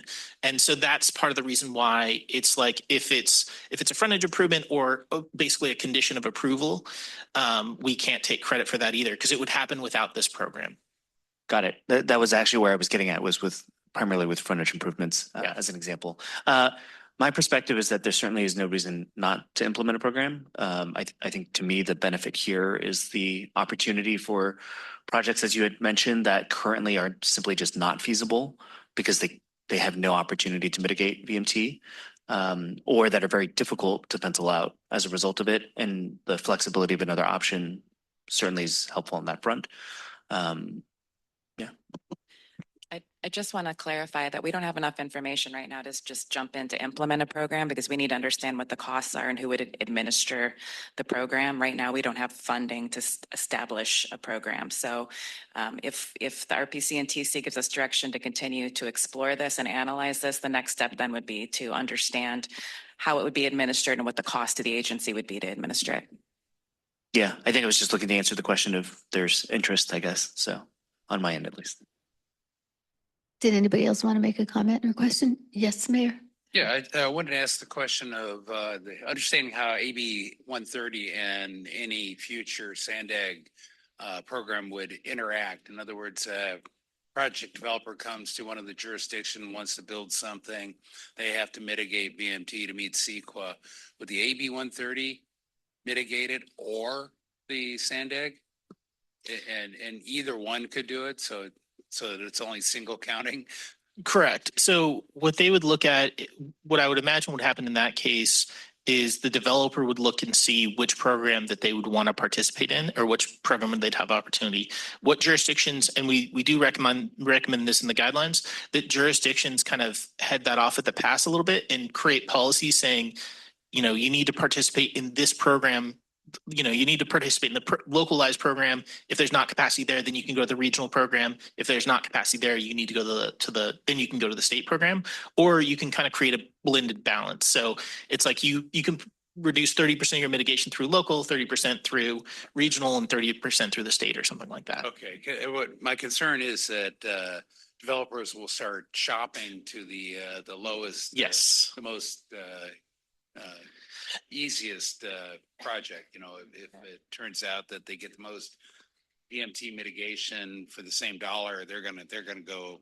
My guess is to that one, probably the state. If I have to guess. And jurisdictions can also choose to participate in the regional program. So if you have like a regional exchange program and you post VMT reducing infrastructure on that, you can require your developments to exhaust your list of improvements in the regional program before they can move to an outside jurisdiction as well. So the two regional programs can be used as kind of both local and regional programs in there. Both local and regional programs in their own. So earlier you talked about the VMT calculator and that we would be able to define the parameters in that calculator, so to speak. For the mitigation program you're envisioning, are you thinking that the local jurisdiction would be able to set parameters, thresholds in that too? So it'd be flexible, even though it's a regional level of mitigation program, it could have local jurisdiction parameters plugged into it. Yeah, the regional programs are just a tool. There's no requirements. There's no requirement to participate. There's no requirement to use it however you want. It's strictly meant as a tool for the local jurisdictions to use to help mitigate VMT related impacts. Everything else, all your standards, all your mitigation requirements, that's still completely up to the lead agency. But it's a tool, but does that tool have a dial on it so that for bicycle paths, we could require a certain mitigation level, and for public transportation subsidies, we can do something different, you know, in other words, or is it a one size fits all that mitigation in North County jurisdictions have to have the same parameters in the tool that are in downtown San Diego? So the tool basically is location specific. So what the tool will do is it will pull information from the SANDAG model. So information such as like trip length, typical trip length within the census tract area. So like a neighborhood, what is the typical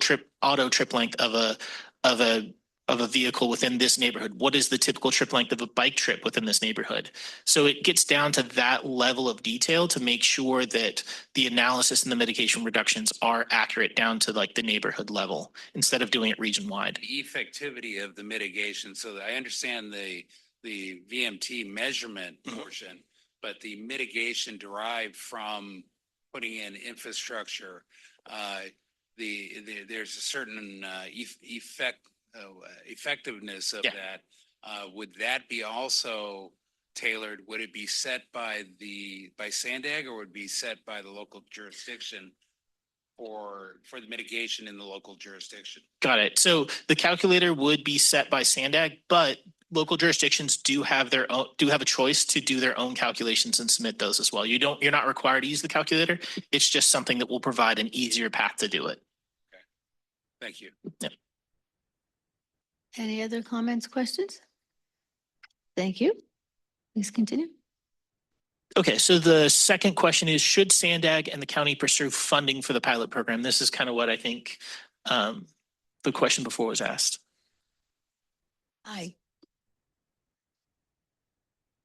I was just asked, did we get a consensus as number one? So let's go back to that before we move on. We don't have to make any decisions. They wanted our thoughts on it. Is there anybody that objects to implementing a regional VMT mitigating pilot program? Because the question is there interest? I'm always interested in seeing what options are there. I don't know why you wouldn't want to give yourselves that option, but does anybody disagree with that? Okay, I think we got our answer for that one. I'm sorry. Now, number two, should SANDAG and the county pursue funding for a pilot program?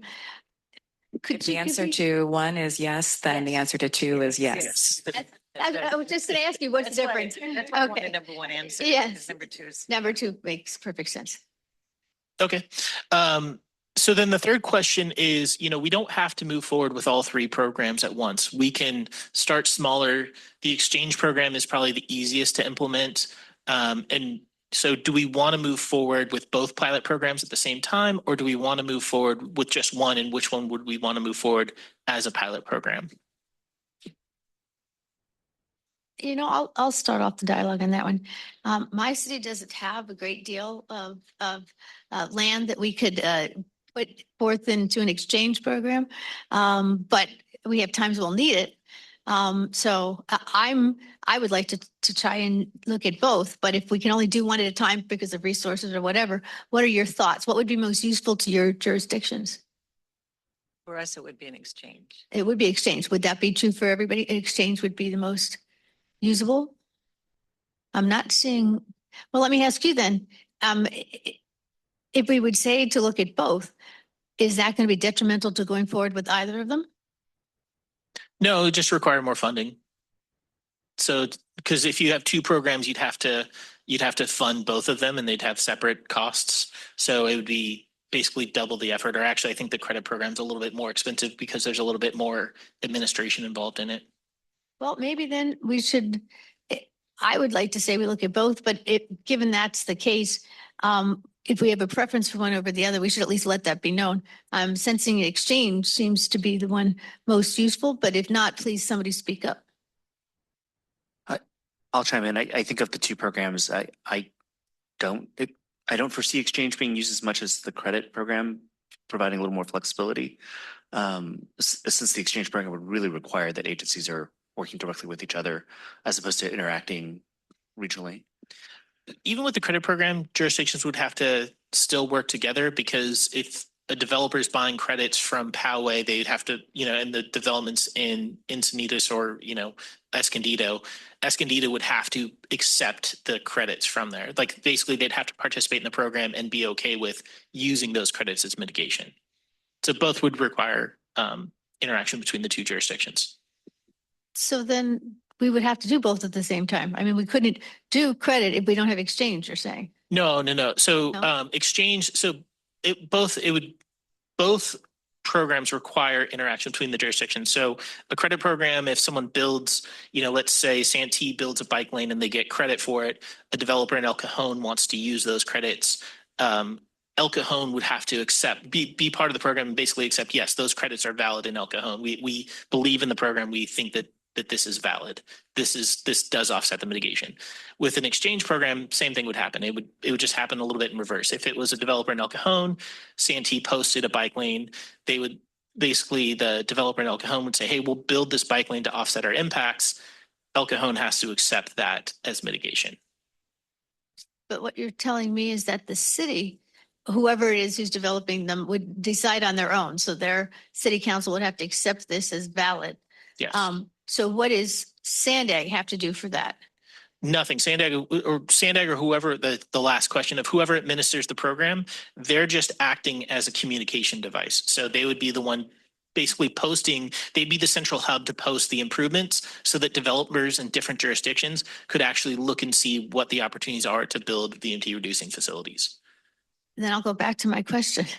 At this point, if we don't have an exchange program administered by SANDAG, then the cities aren't going to do it. There's nobody to help facilitate it unless they have one-on-one quid pro quo kind of things. Is that what you're telling me? There are a couple options. It could be administered by a third party like Circulate San Diego or another nonprofit, just a completely unbiased group, or it could be administered by a jurisdiction. Okay, let me just then ask, what is your recommendation? Do we try and go for both, or do we do one or the other? Because I'm not getting answers that lead me to either options. I'm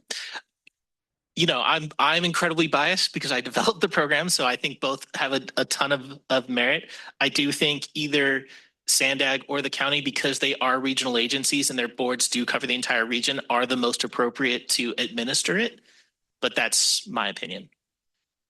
Okay. I'm agreeing with you right now for the purpose of this discussion that SANDAG should be doing it. My question is, doing one credit or doing exchange or doing both? That's what we've been asked to give you input on. Or let me ask this. So might it decide on funding available? If you don't get enough funding, then we might need to choose one. Correct. Okay. And my second question is, do all cities have the option for this pilot? Or are you going to limit it to certain? It would be open to all cities. The purpose of the pilot is to basically evaluate it for 3 years. And after that 3-year time period, look and see, did it work? Do we need to make changes? What is the funding requirement to maintain it? And then seek permanent funding after that. Please, Supervisor Anderson. Why don't we move forward? This is a suggestion with both. And as we see how much we have in our pocketbook, make a decision. We're trying to get the cart before the horse. If there's funding for both, we're arguing over nothing. I like that. Do we have an agreement that that's the way to go? Okay. And again, the next step is not jumping into implementation. It's really doing the analysis to understand the cost to administer a program. So if the body feels like SANDAG's the right body, then we can move forward with that analysis of what it would take here at SANDAG, and then come back with the information and let you all make a decision on whether or not you think it's got a good return on investment and something worth pursuing funding for. Yeah. And almost have to set up both. I mean, you're essentially setting up a marketplace, right? And if nobody comes and buys, then the pilot will fail. And so, I'll wait. I have my thoughts, and I think it's going to be hard to make that marketplace work properly. And locals are going to want to do local. Yeah, and I think there's a lot of things that need to be evaluated, even from a short and long-term perspective. Long-term perspective, it would be naive to not mention that there's a lot of buzz on changing legislation on BMT. So that's also going on, right? So do we want to run into something that may change in the future? We do not know, right? So there is a lot of conversations about it. We have engaged on SB 375, which is not actually the BMT, but there is a lot of work in Sacramento to open up SB 743. There's at least one bill that we know that Transportation California is sponsoring, and that will change Senate Bill 743 if it's successful. I think we could bring it with GR team later. Yeah, we on. can probably come back with a legislative update on that. Okay, I think you've got the answers that we gave. Okay.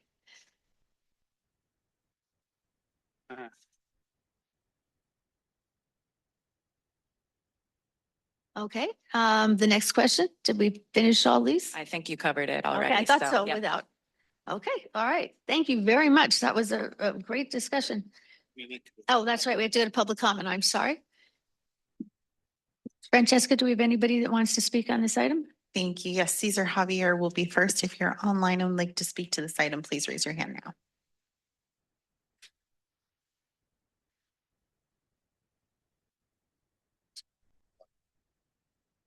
Congratulations. You are the chair board supervisor, Purita. I am the mayor of the city of San Diego. Oh, we're just playing from Hollywood's script. SANDAG is selling pharmaceutical tablets to mitigate environmental pollution in general. Good product like RGs, like BMT. How about hospital, mortuary, cemetery program, SANDAG? Can we not adopt herbal, natural cure instead of these expensive tablets? What else did we write here? My God, help us. They are monitoring the lowest form of animals, the beast and the insect. What about Purita and Javier? Can you not monitor us, BMT proponents? We are mitigating environmental pollution. My God, I hope we are not threatening you, but the book says here, many of San Diegans are dying from cancer, breast cancer, prostate cancer, any kind of cancer. Come on, SANDAG. This is an association of philosophers. Can we not focus on saving the lives of San Diegans? Direct to the point. What is a home when no one is there? What is the nice bullet train when no passenger is there? Come on, please. God help. We are here, not to threaten you. Thank you very much. Your time has expired. That concludes the public comments. Thank you. Did anybody from the dais have any more comments before we move to the next item? No? Okay. Did we provide all the feedback you needed under item 4? Okay, on to item number 5. Tori, and I apologize if I'm going to say this wrong. Alad, awesome. And Goldie Hepburn will present a comprehensive overview of the SANDAG grant programs and recent program assessments. Thank you. Good morning, Chair and members of the Regional Planning Committee. Again, I'm Tuere Faola. I'm the Deputy Director of Sustainable Communities within our Regional Planning Department, and I have here with me today Goldie Hepburn, who is a Senior Grants Analyst, and we're here to talk to you and give you an overview of our grants programs. There are a lot of them that SANDAG administers, and so you may not be aware of all that we do when it comes to distributing funding throughout the region and the administration of that. We're also going to talk with you a little bit about kind of your responsibility as a committee when we are putting those grants out, where your input makes the most difference. And one of the things that we want to kind of cover in today's presentation and to talk to you about is that you're going to be seeing a lot more of me, hearing a lot more from Antoinette, our Senior Planning Director, when it comes to talking about SANDAG's grants programs. We made a change over the last 6 or 7 months when we have been doing kind of functional assessments throughout the agency that Mario has been leading and asking us to really take a look and understand, are the programs within our different departments in the right place, being managed by the right people, and really maximizing opportunities for us to collaborate. So we moved our grants distribution and administration activities into regional planning. And really, this allows us, we were already collaborating a lot as we developed the programs, but this allows us for much more seamless collaboration. And it also, when we look at some of the grant programs and you hear about them today, these are often some of the implementation tools that we have when it comes to our regional plan, as well as when it comes to our short range transit planning for our coordinated plan. So Goldie's going to talk about a couple of those grant programs and the schedule, and then I'll talk about some of the changes that we are looking at as we've merged our groups together. Thank you so much, Tori.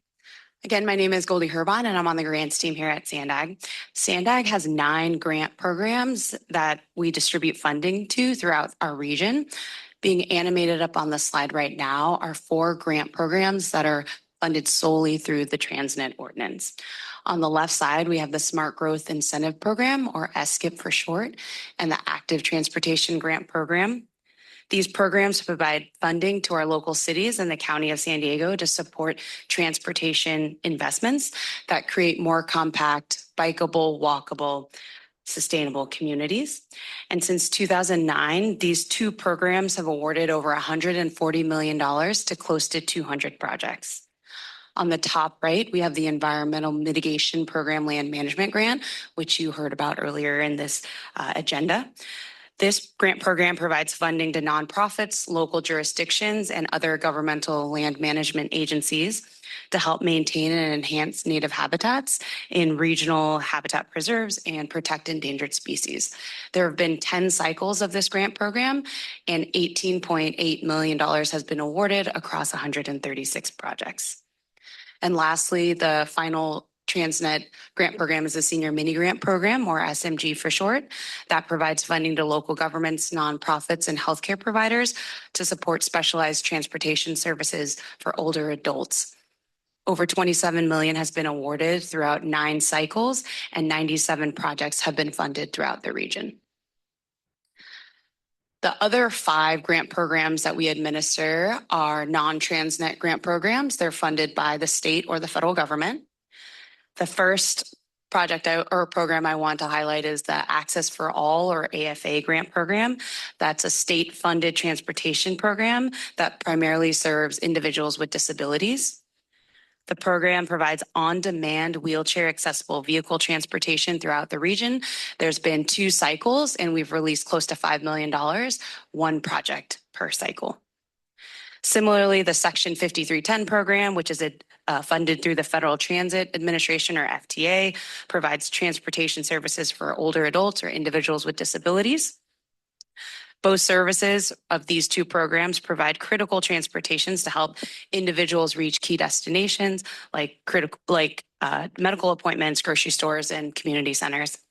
So in the top middle, we have the Regional Active Transportation Program, or ATP, that provides federal and state dollars to local public agencies that promote active modes of transportation like walking and biking. 7 cycles of the Regional ATP program have been implemented, with awards of over $145 million to 42 projects. And then in the bottom row, we have grant programs that are newer to us. The first one is the Housing Acceleration Program, or HAP for short. This program takes state funding and applies them to local jurisdictions to fund planning and capital projects that are related to accelerating housing production. And then lastly, our newest program is the Flex Fleet Grant Program, or FFGP, which will provide federal funding to support transportation services that expand shared mobility, travel choices, and enhance transit connections to reduce greenhouse gas emissions and vehicle miles traveled. This program was approved by the board recently on February 27th to release a call for projects, and that call will release $4.5 million. Before I move on, are there any questions about the grant programs that SANDAG administers? Just the last one, the FFGP, what is the cutoff for applications for that program? Once the call for projects is released, applicants have 90 days to apply. We anticipate a call for projects to be released in the coming weeks. Thank you. That's what I was. Of course. Any other questions? Any other questions from the board? Nope. Great. So SANDAG uses a call for projects process to distribute grant funding. The overall process and the key steps in this process are shown on the slide. The RPC is involved in two main steps, which I'll underscore on the slide. It's step 1 and step 5. So first is the call for projects development. This is where the program's eligibility, objectives, goals, and the scoring evaluation criteria are brought to you all for discussion. And changes that you propose are considered for incorporation into the draft call for projects. This is a most critical step in the process and where you can shape and modify the call for projects guidelines to achieve your committee's goals, your jurisdiction's goals, the region's goals. We will ask Goldie, I want to just jump in here. So you saw that there's sort of two buckets of grant programs that we manage at SANDAG, Transnet, and that's where you have the most flexibility. The other grant programs are state and federally funded, and we don't have as much flexibility with there's some criteria that we can tinker with. You can, but in general, like we have to pass through the guidelines from the funding agency. Along with that, when you're done with this slide, if you could go back to that slide that listed all the different types and just tell off the top which ones we have the flexibility on. Yeah. So yeah, go ahead and go back to the last slide. Yeah, Doris. So these are all other people's money. It's not SANDAG programs. The first slide is SANDAG program. So Smart Growth, the EMP, the Regional Active Transportation Grant Program. We give out 2 active transportation grants. There's the state, and then there's the Transnet. And then the senior mini grant. So these you have a little bit more flexibility with. The next slide is the state and federally funded programs, and we have less ability to influence the criteria. So I know there was a lot of concern that flexible fleets, we can only fund pilot projects. That's because we don't have a funding source that allows us to do ongoing operations. And so for flexible fleet pilots, it's not our decision, it's the Fed's decision. So on a question like that, NCTD is also asking for some of these grants. So is SANDAG competing with them? They're going to apply to us for the grants. So it's our money and they're going to apply to us to get funding for those. Jurisdictions can as well? Yes. So Flexible Fleets is open to jurisdictions, operators, military, and tribes. Okay. Thank you for that clarification. Thank you. Okay, so going back to call for projects, we will bring draft call for projects to you all from the first slide of those types of programs or the ones that are under RPC purview. And we will also incorporate any changes that you present. And then we bring a final call for projects for your review, approval, and recommendation to the board. And I just want to underscore that once the call for projects is approved by the board, we cannot amend the call for projects after that, right? It goes through all of the policy advisory committees and the board. So then we are unable to change at that point.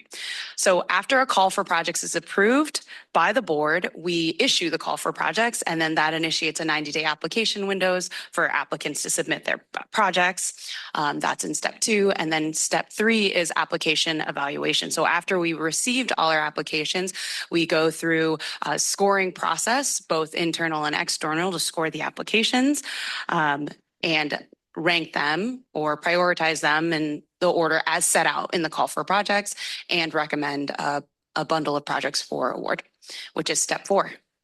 So then finally on to step 5, RPC is asked to approve the projects that are recommended for funding, and we ask for your recommendation to the board.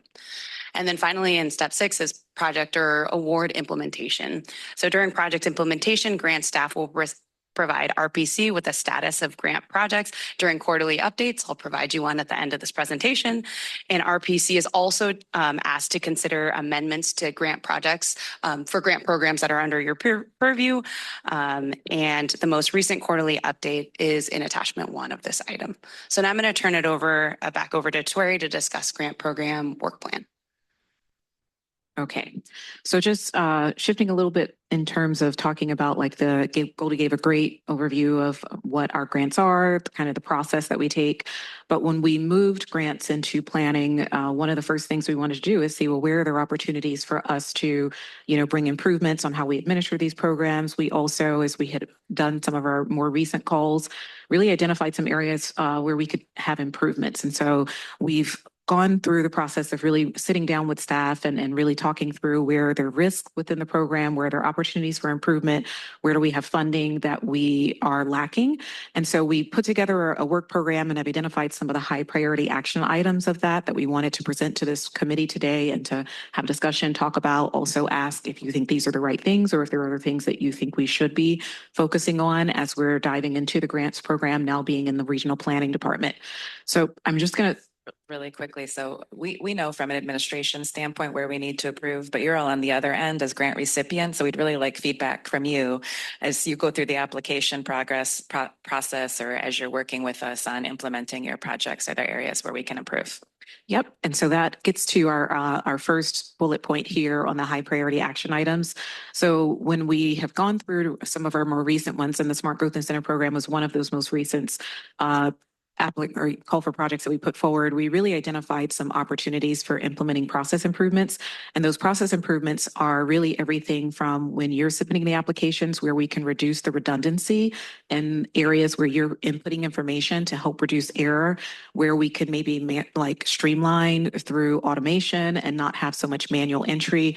Also where we could make sure that we are less reliant on spreadsheets where we can have errors and more reliant on using automation in that. So we're looking at all of those type of process improvements, and we are interested in hearing more from you and your jurisdictions on ways that we can improve that. Another aspect that we're really prioritizing in our work program is taking all of those process improvements when we're doing, quality control and quality assurance and documenting that in what we have as our standard operating procedures.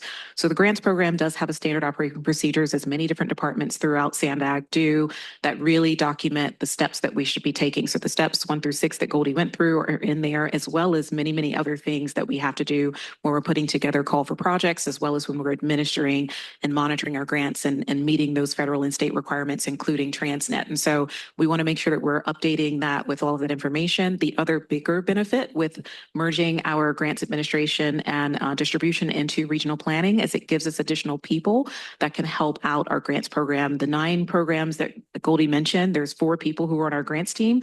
That's a lot of work. And so bringing them over into regional planning allows for us to augment staff, and then having that accurate and updated standard operating procedures allows those staff who are augmenting that work to have a streamlined process that they're able to follow.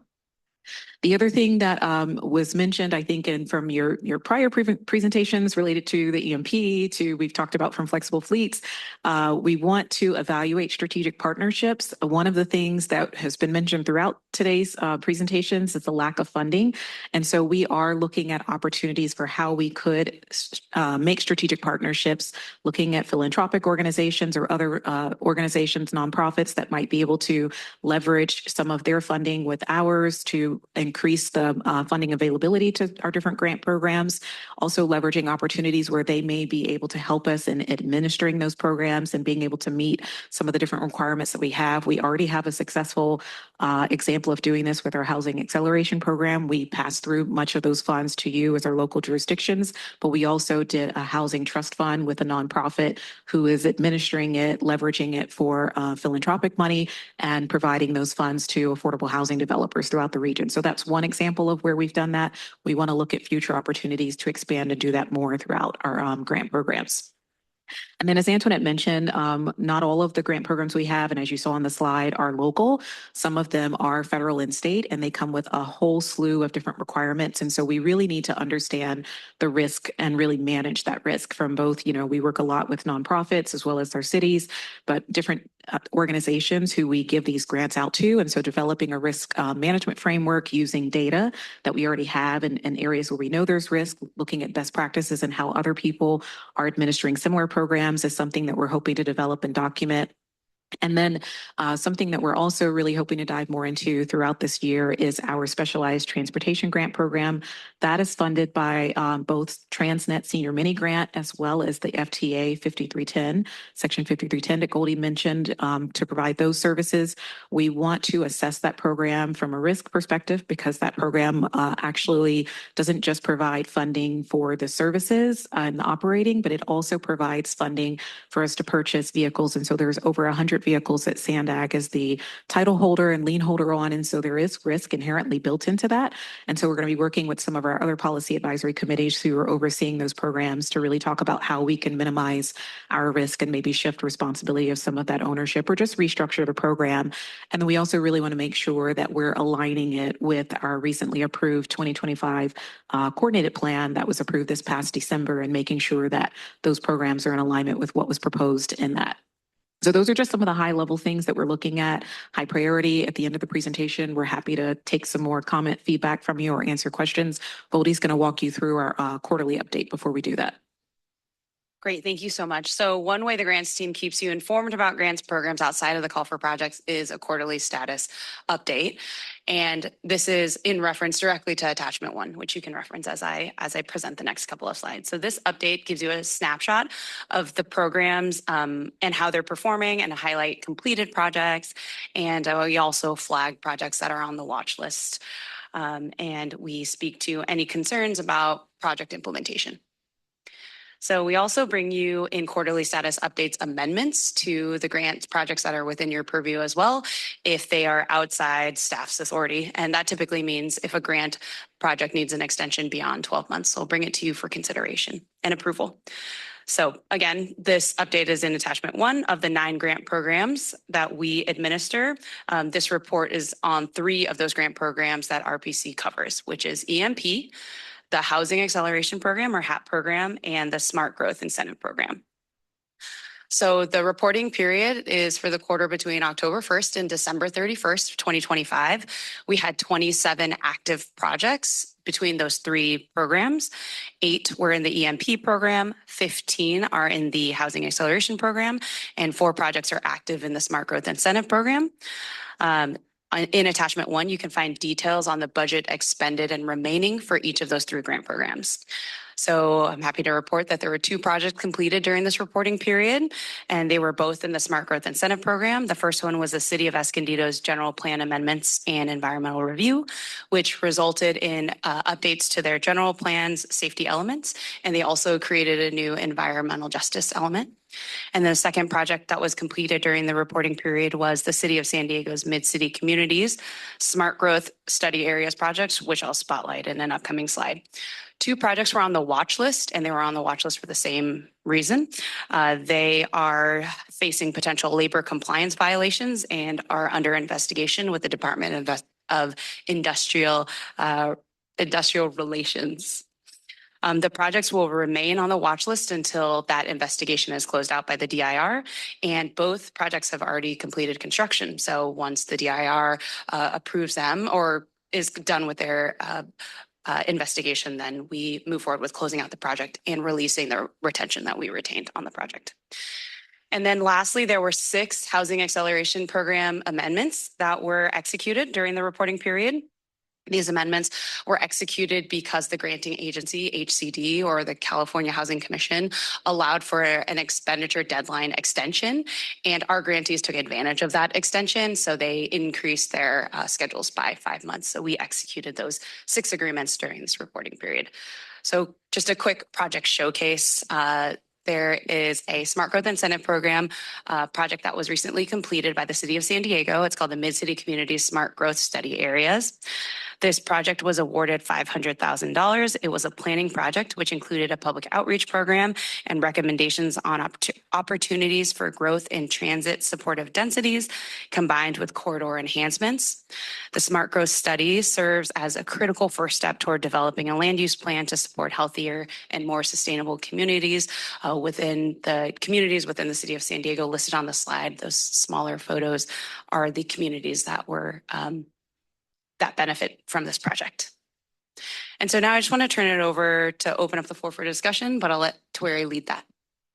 Yeah, we just put some questions up here for consideration. I don't think we need to go through these one by one. We've talked about them a little bit, but we want to make sure that we were clear and ask if you have any questions when it comes to RPC's role when we're releasing the call for projects, or the different steps when we're going through preparing and releasing and administering the different grants that this committee is responsible for. And if you have any thoughts on the high level high priority action plan that we put together. We'd certainly value and want to hear your feedback on the experience with different grants, what you'd like us to focus on a little bit more. And just also, we understand that it's been a while since we've come and have given a thorough update and overview of what our grants programs are. So if there's anything within the grants program that you would like us to come back and provide a little bit more of a deeper dive or explain to you how that grant program is funded, administered, or the types of projects within that, we would love to know that so we can plan to come back and have those discussions. So I'll turn it back over to you, Chair. Did anybody on the committee want to pose questions, or at this point, just questions? We'll take public comment and then we'll come back for our comments. Any questions? No? Okay, then Francesca, do we have any public comments at this time? Thank you, Chair. We have one public comment, Cesar Javier.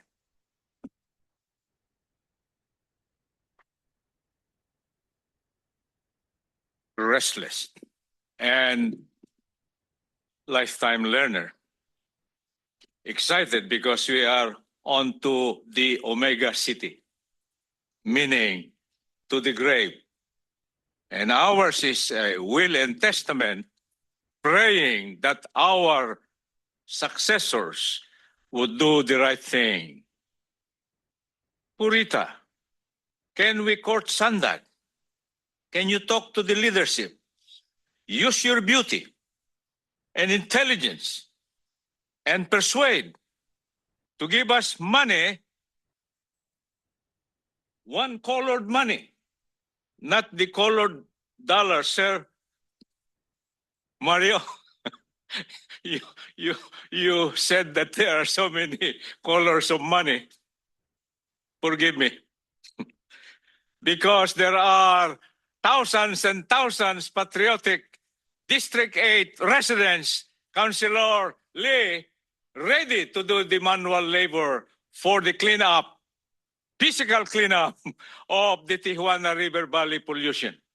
We need this money now and ready, right there, because they trust SANDAG. How is that? We need green incinerators. We need portable treatment plants. We need, what do you call that, moving platform for landfill? Mobile landfill, away from the, where are the Santi representative? Santi people, you are in danger because of that sycamore landfill. What else? Oh, special wheelbarrows, special buckets, special masks, and other equipment in order to clean that mess sanitarily without impacting. Thank you. Your time has expired. That concludes the public comments. Thank you. Does anybody from the dais want to give some input into the questions being asked in the grant program? I was just going to say, thank you for the presentation. I think for me to answer this more completely, I would need to talk to staff. But things that I have heard is that it's very time consuming for staff, time-wise, especially for small cities with small staff. So anything you can do to help, auto-populate and get as much of the paperwork done would be helpful. So that was my first comment. My second comment was, do you see issues with the 90-day deadline for applications? And have you thought about extending that for another 30 days? I have not seen an issue with 90 days. It seems to be plenty of time. Okay, great. I've never had anyone ask for, we don't allow extensions. There's been, it's a hard deadline. Thank you. Yeah. But this is also one of the funding programs that has a deadline. So we want to make sure that you have as much time as possible to actually implement and monitor the projects. So that's why the 90 days, we'd like to stick to it. Of course, we can entertain requests if people are really challenged with that. I have one, and you mentioned it earlier, I think it was very helpful to figure out which programs are something SANDAG can control and ones that aren't. But the big one that's come up by a lot of people, and you kind of touched on it, was whether the program will allow for continuing programs or it has to be a new program. Because everybody in the region is trying to figure out what to do about the circuit type cars or whatever they are. So if it can't be done with the program that we all thought it could be done under, my advice would be, can we find some, figure out how people, because the cities are all asking, what do we do? Because most of us tried to do it. Some of us did it with our own money to begin with, and now we're screwed because we didn't take the money when it could have been to start a program because there wasn't any money to be had. So I'm just putting that out there, that's a little frustrating. And I think this is a challenge with operations across the board. The transit operators are facing a fiscal cliff. There's not enough money to operate those services. Flexible fleets are the same thing. SANDAG doesn't have operating money because we're not an operating agency. So that's why this grant can only be used for pilot projects. However, the feds did agree that a pilot project is considered a new pilot project if the service area was slightly modified, maybe a new technology was introduced, a new service type was introduced. So there's a little bit more flexibility than we initially thought with how we're defining pilot projects. So that should open up the door a little bit more. Thank you. That's very helpful. Did anybody else have? Oh, yes. I wanted to mirror Mayor Martinez's comments. Whereas Lemon Grove is a small city, we don't have anyone on staff to apply for these grants. So it is our city manager who's been doing this for the most part. And we don't have an assistant city manager, which is something we want to change in the near future. And we're talking about adding someone who does have grants writing experience. So I just, and thank you for including Lemon Grove, our Smart Growth Incentive Project in one of your slides. That was nice to see. Yes, so what I've heard from staff is that, it's just difficult for cities that have a really small staff to compete for some of this grant money. So please be patient with us. Thank you. We're really looking at how we can streamline the application process. We actually did a workshop with peer agencies to learn about how they handle their grants, call for applications, evaluation criteria. And we saw that there was a lot of opportunity for us to kind of scale back some things to make the application process easier. We have, more evaluation criteria than most, and that just adds to the reporting that you all have to do. So we hear you loud and clear, and we're going to be making some improvements. And we as council members, I'm the only council member in Lemon Grove who's retired. And so most of our council members have full-time jobs. We don't have staff. So it's even hard for us as council members to follow up with our staff, and we only have so much time. So anyway, I appreciate your comments. Less time on process, more time on implementation. That's the goal. Yes. Thank you very much for that. And I'll tell you, Coronado has a grant program of our own. We give out over $1 million every year to nonprofits in our town to do things for us. And we have revamped that thing 5 times the last 20 years. I've been responsible for 3 of them, trying to streamline it, and we're still not done. So I do understand it actually, because so many things are required. It is difficult, but one of the things I'll just as a suggestion, I laughed because I'm the only person on the council that's been there more than a minute. We're back to where we started from, that you're allowed now, instead of having to redo everything, we're allowing people to say, okay, this is what we did last year, and you only have to update things that change. That helps with the data input. Otherwise, it's hard to get them to finish. I think we might end up there too, because we've added so many things to the programs over the years, and now we're saying, why did we do this to ourselves and to our member agencies? So, well, good luck. Thank you very much for trying to streamline it. Okay. And did you get all the direction you needed on that? Okay. All right. All right. Then we're going to move on to our last report is a legislative status update provided by Ryan Williams and Stacy Cooper. Good morning.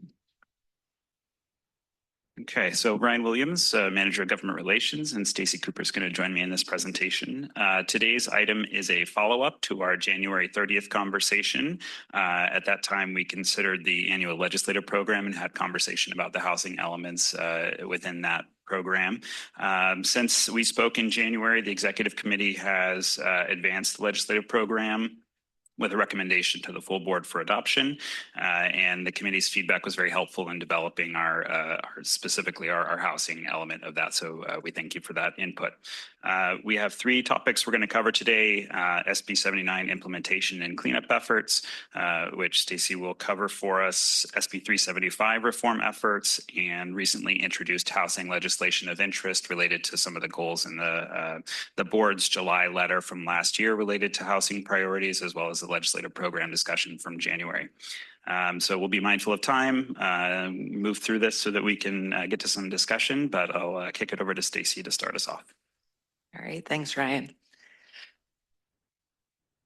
So as a reminder, SB 79 is a Scott Wiener bill that passed last fall. It upzones around transit on site zoned for residential, commercial, or mixed use. It defines Tier 1 or Tier 2 TOD stops based on type and frequency of service. It goes into effect July 1st, 2026 for cities, and at the start of the 7th RHNA cycle for unincorporated areas.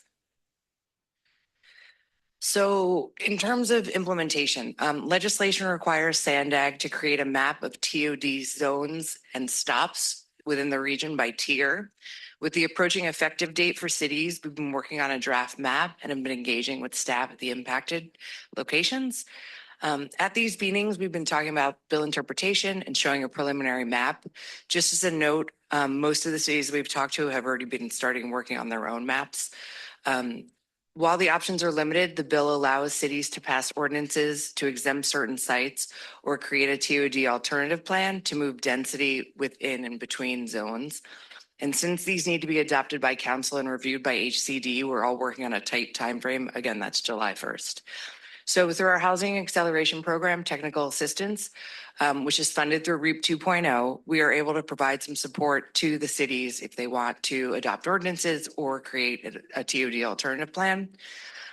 We've also been discussing with staff on how we can coordinate lobbying efforts as cleanup language is being introduced. So on to those cleanup efforts. So Wiener introduced SB 677 earlier this year, which would have changed how commuter rail is calculated for SB 79 purposes. We've confirmed that SB 677 has been shelved and that all SB 79 related changes will be consolidated into SB 908. So SB 908 is currently an intent-only bill with no substantive text yet. The authors indicated it will serve as a comprehensive cleanup legislation for SB 79. Amendments are expected any day now, mid-March. Staff is engaging with the author's office, regional partners, and statewide coalitions. Ideas that we're currently floating around in terms of lobbying efforts are delaying the effective date to allow time for mapping and local planning, limiting initial applicability to the Bay Area jurisdictions as a pilot program before statewide expansion, and creating exemptions for cities below 35,000 residents. So we don't have a formal position yet, as there's no bill language, but we're engaging early to help shape those amendments for the San Diego region. And I will pass it. And does anyone have any questions? Or I pass it back to Ryan. Questions? Okay, so we will jump over now to discussion of 375 reform. Last Friday, the executive committee approved, you already did, thank you. Approved a sponsor position, meaning that SANDAG will actively help to advance this bill. Our team and leadership have been in Sacramento over the past year, and even before that, sort of laying the groundwork and talking with stakeholders from throughout the state on reform efforts. So our support for this bill is very much in line with that work. The full board will consider the recommendation of a sponsor position on March 27th. As the bill is drafted, bill number is 1087, and it's introduced by Senator Cabaldon. The bill will do two things primarily. First, it would require a sustainable community strategy in every second regional transportation cycle as opposed to every cycle. And secondly, it would reform SB1 local planning grants to use a population-based formula rather than competitive grants. The SCS process is enormously resource intensive, as has been discussed in this committee in the past. Not every four-year RTP cycle warrants a full revision, and particularly when conditions haven't materially changed.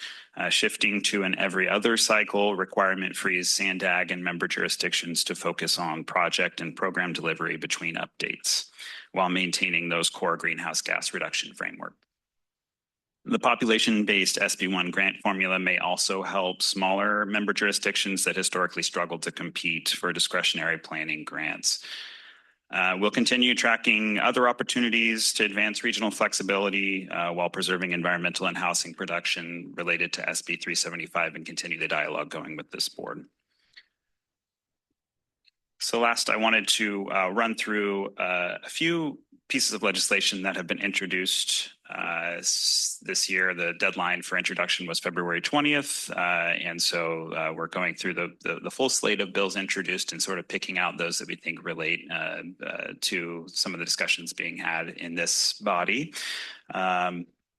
The three bills that we want to discuss today are AB 2002, and this is a bill related to the Regional Early Action Planning Fund, which is an item of support in our legislative program, was a focus of discussion on resources that are quite helpful in reaching regional housing goals and in the way of providing new resources. So this is a CalCog sponsored bill. It would permanently establish the REAP program in the state treasury for grants to support RENA related planning activities to regional entities. The funding would be subject to annual legislative appropriations, so that's an important point. As we've discussed in the past, REAP is a critical resource for SANDAG's Housing Acceleration Program and provides grant funding and technical assistance to support local jurisdictions with housing element implementation and compliance with new housing legislation. Permanent establishment of the fund would provide greater certainty for longer-term regional planning initiatives, but again, would require that annual appropriation process. The second bill we wanted to highlight is AB 2295. Thank you.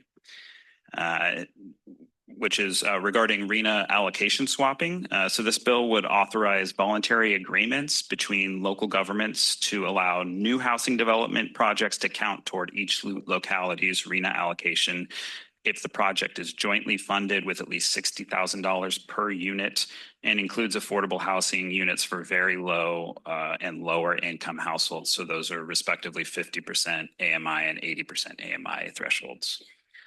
This approach could provide additional flexibility for regional collaboration on affordable housing development, particularly in situations where one jurisdiction has more suitable sites or development capacity, but another jurisdiction has greater funding resources to apply.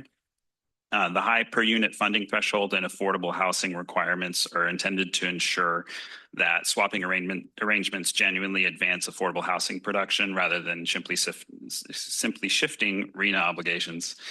This concept aligns with regional approaches to housing that recognize the interconnected nature of San Diego's housing market, but it is important to note the reality that this bill will face headwinds in the legislature with the current climate around RENA. The last bill we wanted to lift up is actually a bill that's pending specific language. This is a follow-up to a bill that was introduced and passed last year by the legislature, AB 650, which the SANDAG board supported.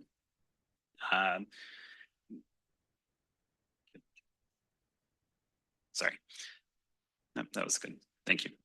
The bill was actually vetoed by the governor with notes that the legislation would shift burden to HCD and caused the state significant resources in providing feedback to localities on their housing element deficiencies.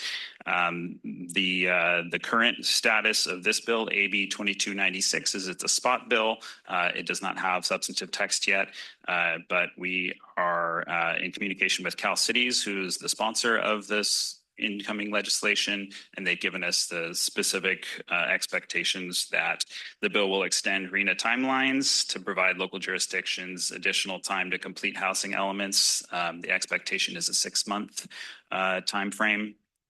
And it would require HCD to provide specific technical analysis to cities, but not issue corrective recommendations. So the idea to relieve the burden that was noted in the governor's veto message.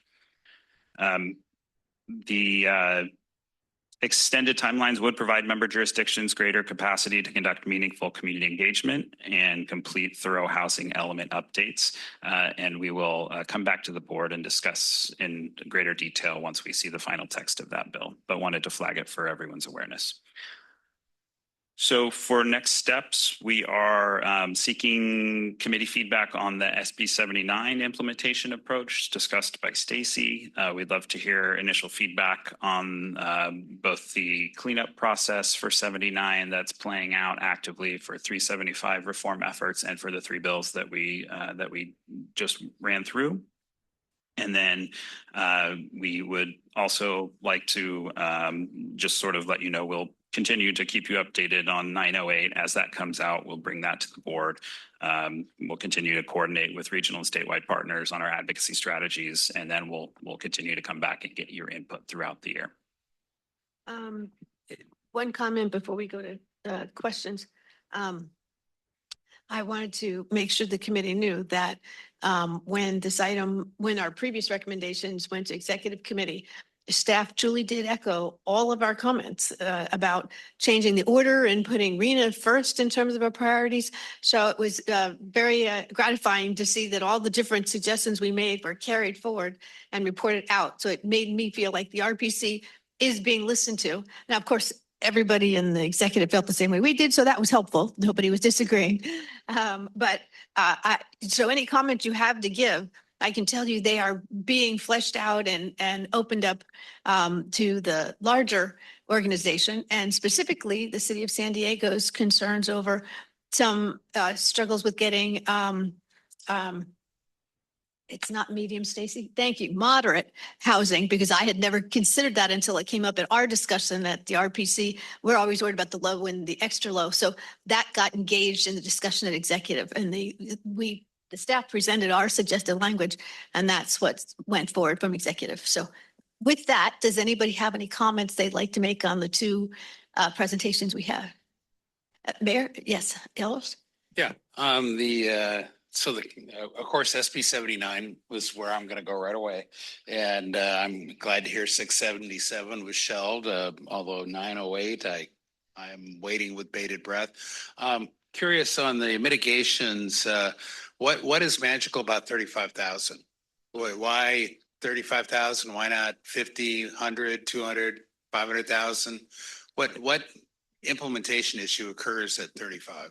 It's a threshold already referenced in the bill. I don't know their origin of picking that specific number, if there is a magicness to the the specific number, but it's part of the threshold set out in the bill currently. One would think it hits some sort of minimum size that you can handle, a half-mile radius or urban core.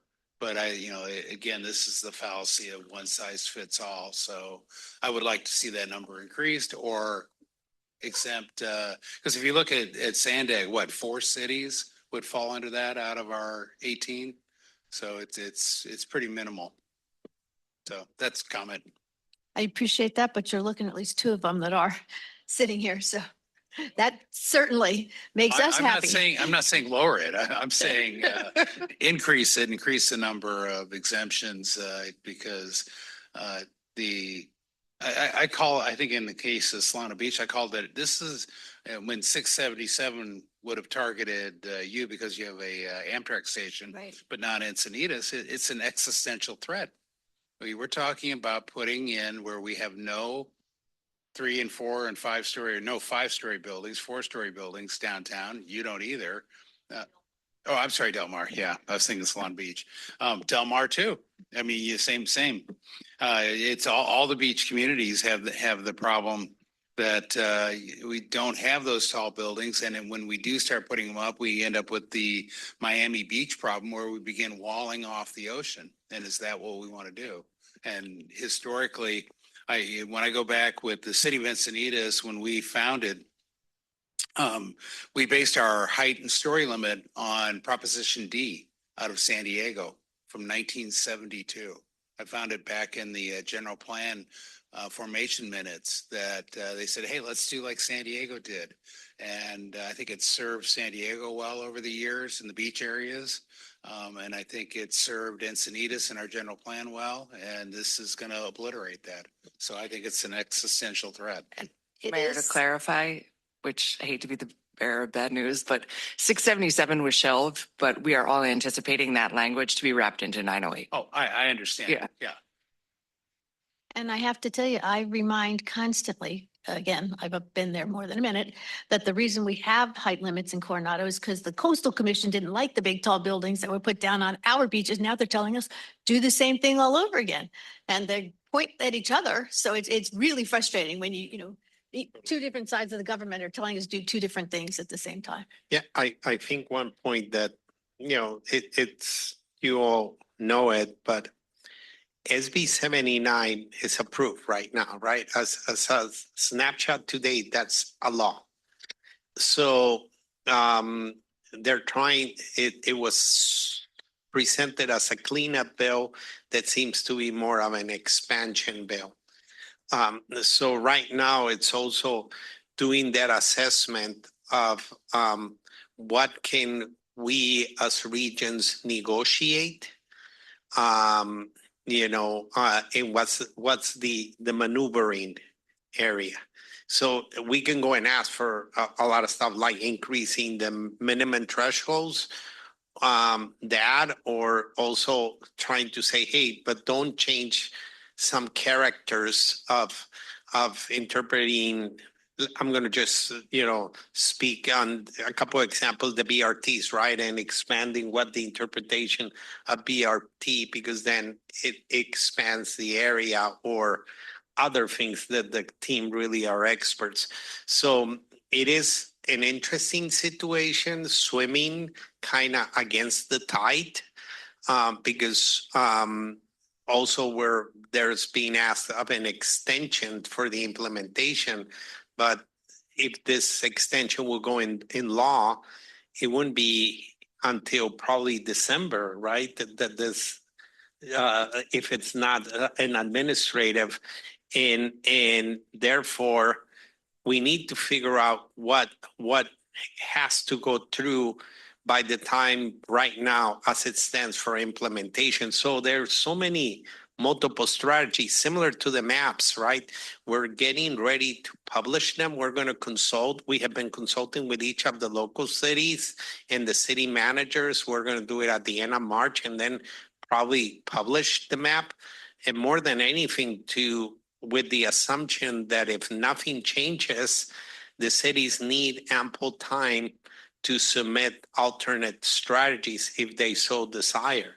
So it is a multidimensional effort that's going on SB 79, and it's satellite bills that are trying to either enhance it, clean it up, or whatever.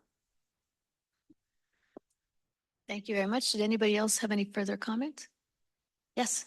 Yeah, I think the only comment I would add, and thank you, Marty, for talking about where 79 is, and appreciate that we'll continue monitoring 908. But I was actually curious. I know we discussed that 2295 seems unlikely to move forward, but given the discussions that we've had around VMT mitigation today, I've long thought that there should be some efforts to continue pushing for some kind of RHNA housing-related mitigation bank as well. Because as folks have discussed in the room, I think the needs and differences in some of our smaller localities are going to be very different for an entity like the city of San Diego, and anywhere that we can provide some options to offer flexibility, I think would make sense, because there are places in San Diego that we certainly are trying to promote greater development of housing. And I'm sure there are certain areas in other cities where it just doesn't make the same amount of sense for a variety of reasons. So even if that bill doesn't move forward, I think any effort that we have to continue pushing on that front would be helpful, just to offer us flexibility here. So thank you.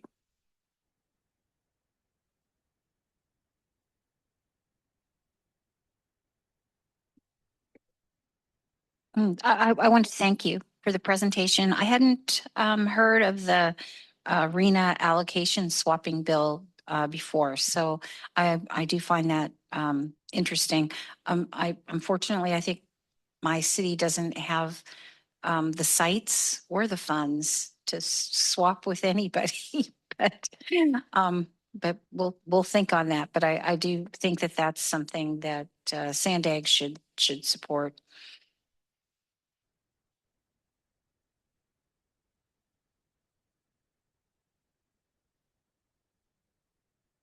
Did you get all the input you needed from us? Oh, I'm so sorry. Is there any comments, Francesca, from the public? Yes, thank you. We do Oh. have one public comment, Mark Fairley. You can go ahead when you're ready. Good morning, Chair and committee members. My name is Mark Farley, and I'm a homeowner in Oceanside. I'm speaking today regarding the implementation of SB 79. As SANDAG fulfills its statutory mandate to map the TOD stops, it's vital that the regional maps accurately reflect the criteria defined in the government code that was established by SB 79. Specifically, I want to emphasize any stations served by the light rail transit, such as the stations on the Sprinter line, must be classified as a Tier 2 stop. Furthermore, current published NCTD schedules show clearly that the stations facilitate 68 daily trips, which is nearly 40% higher than the state's 48 trip threshold for defining it as a high frequency rail.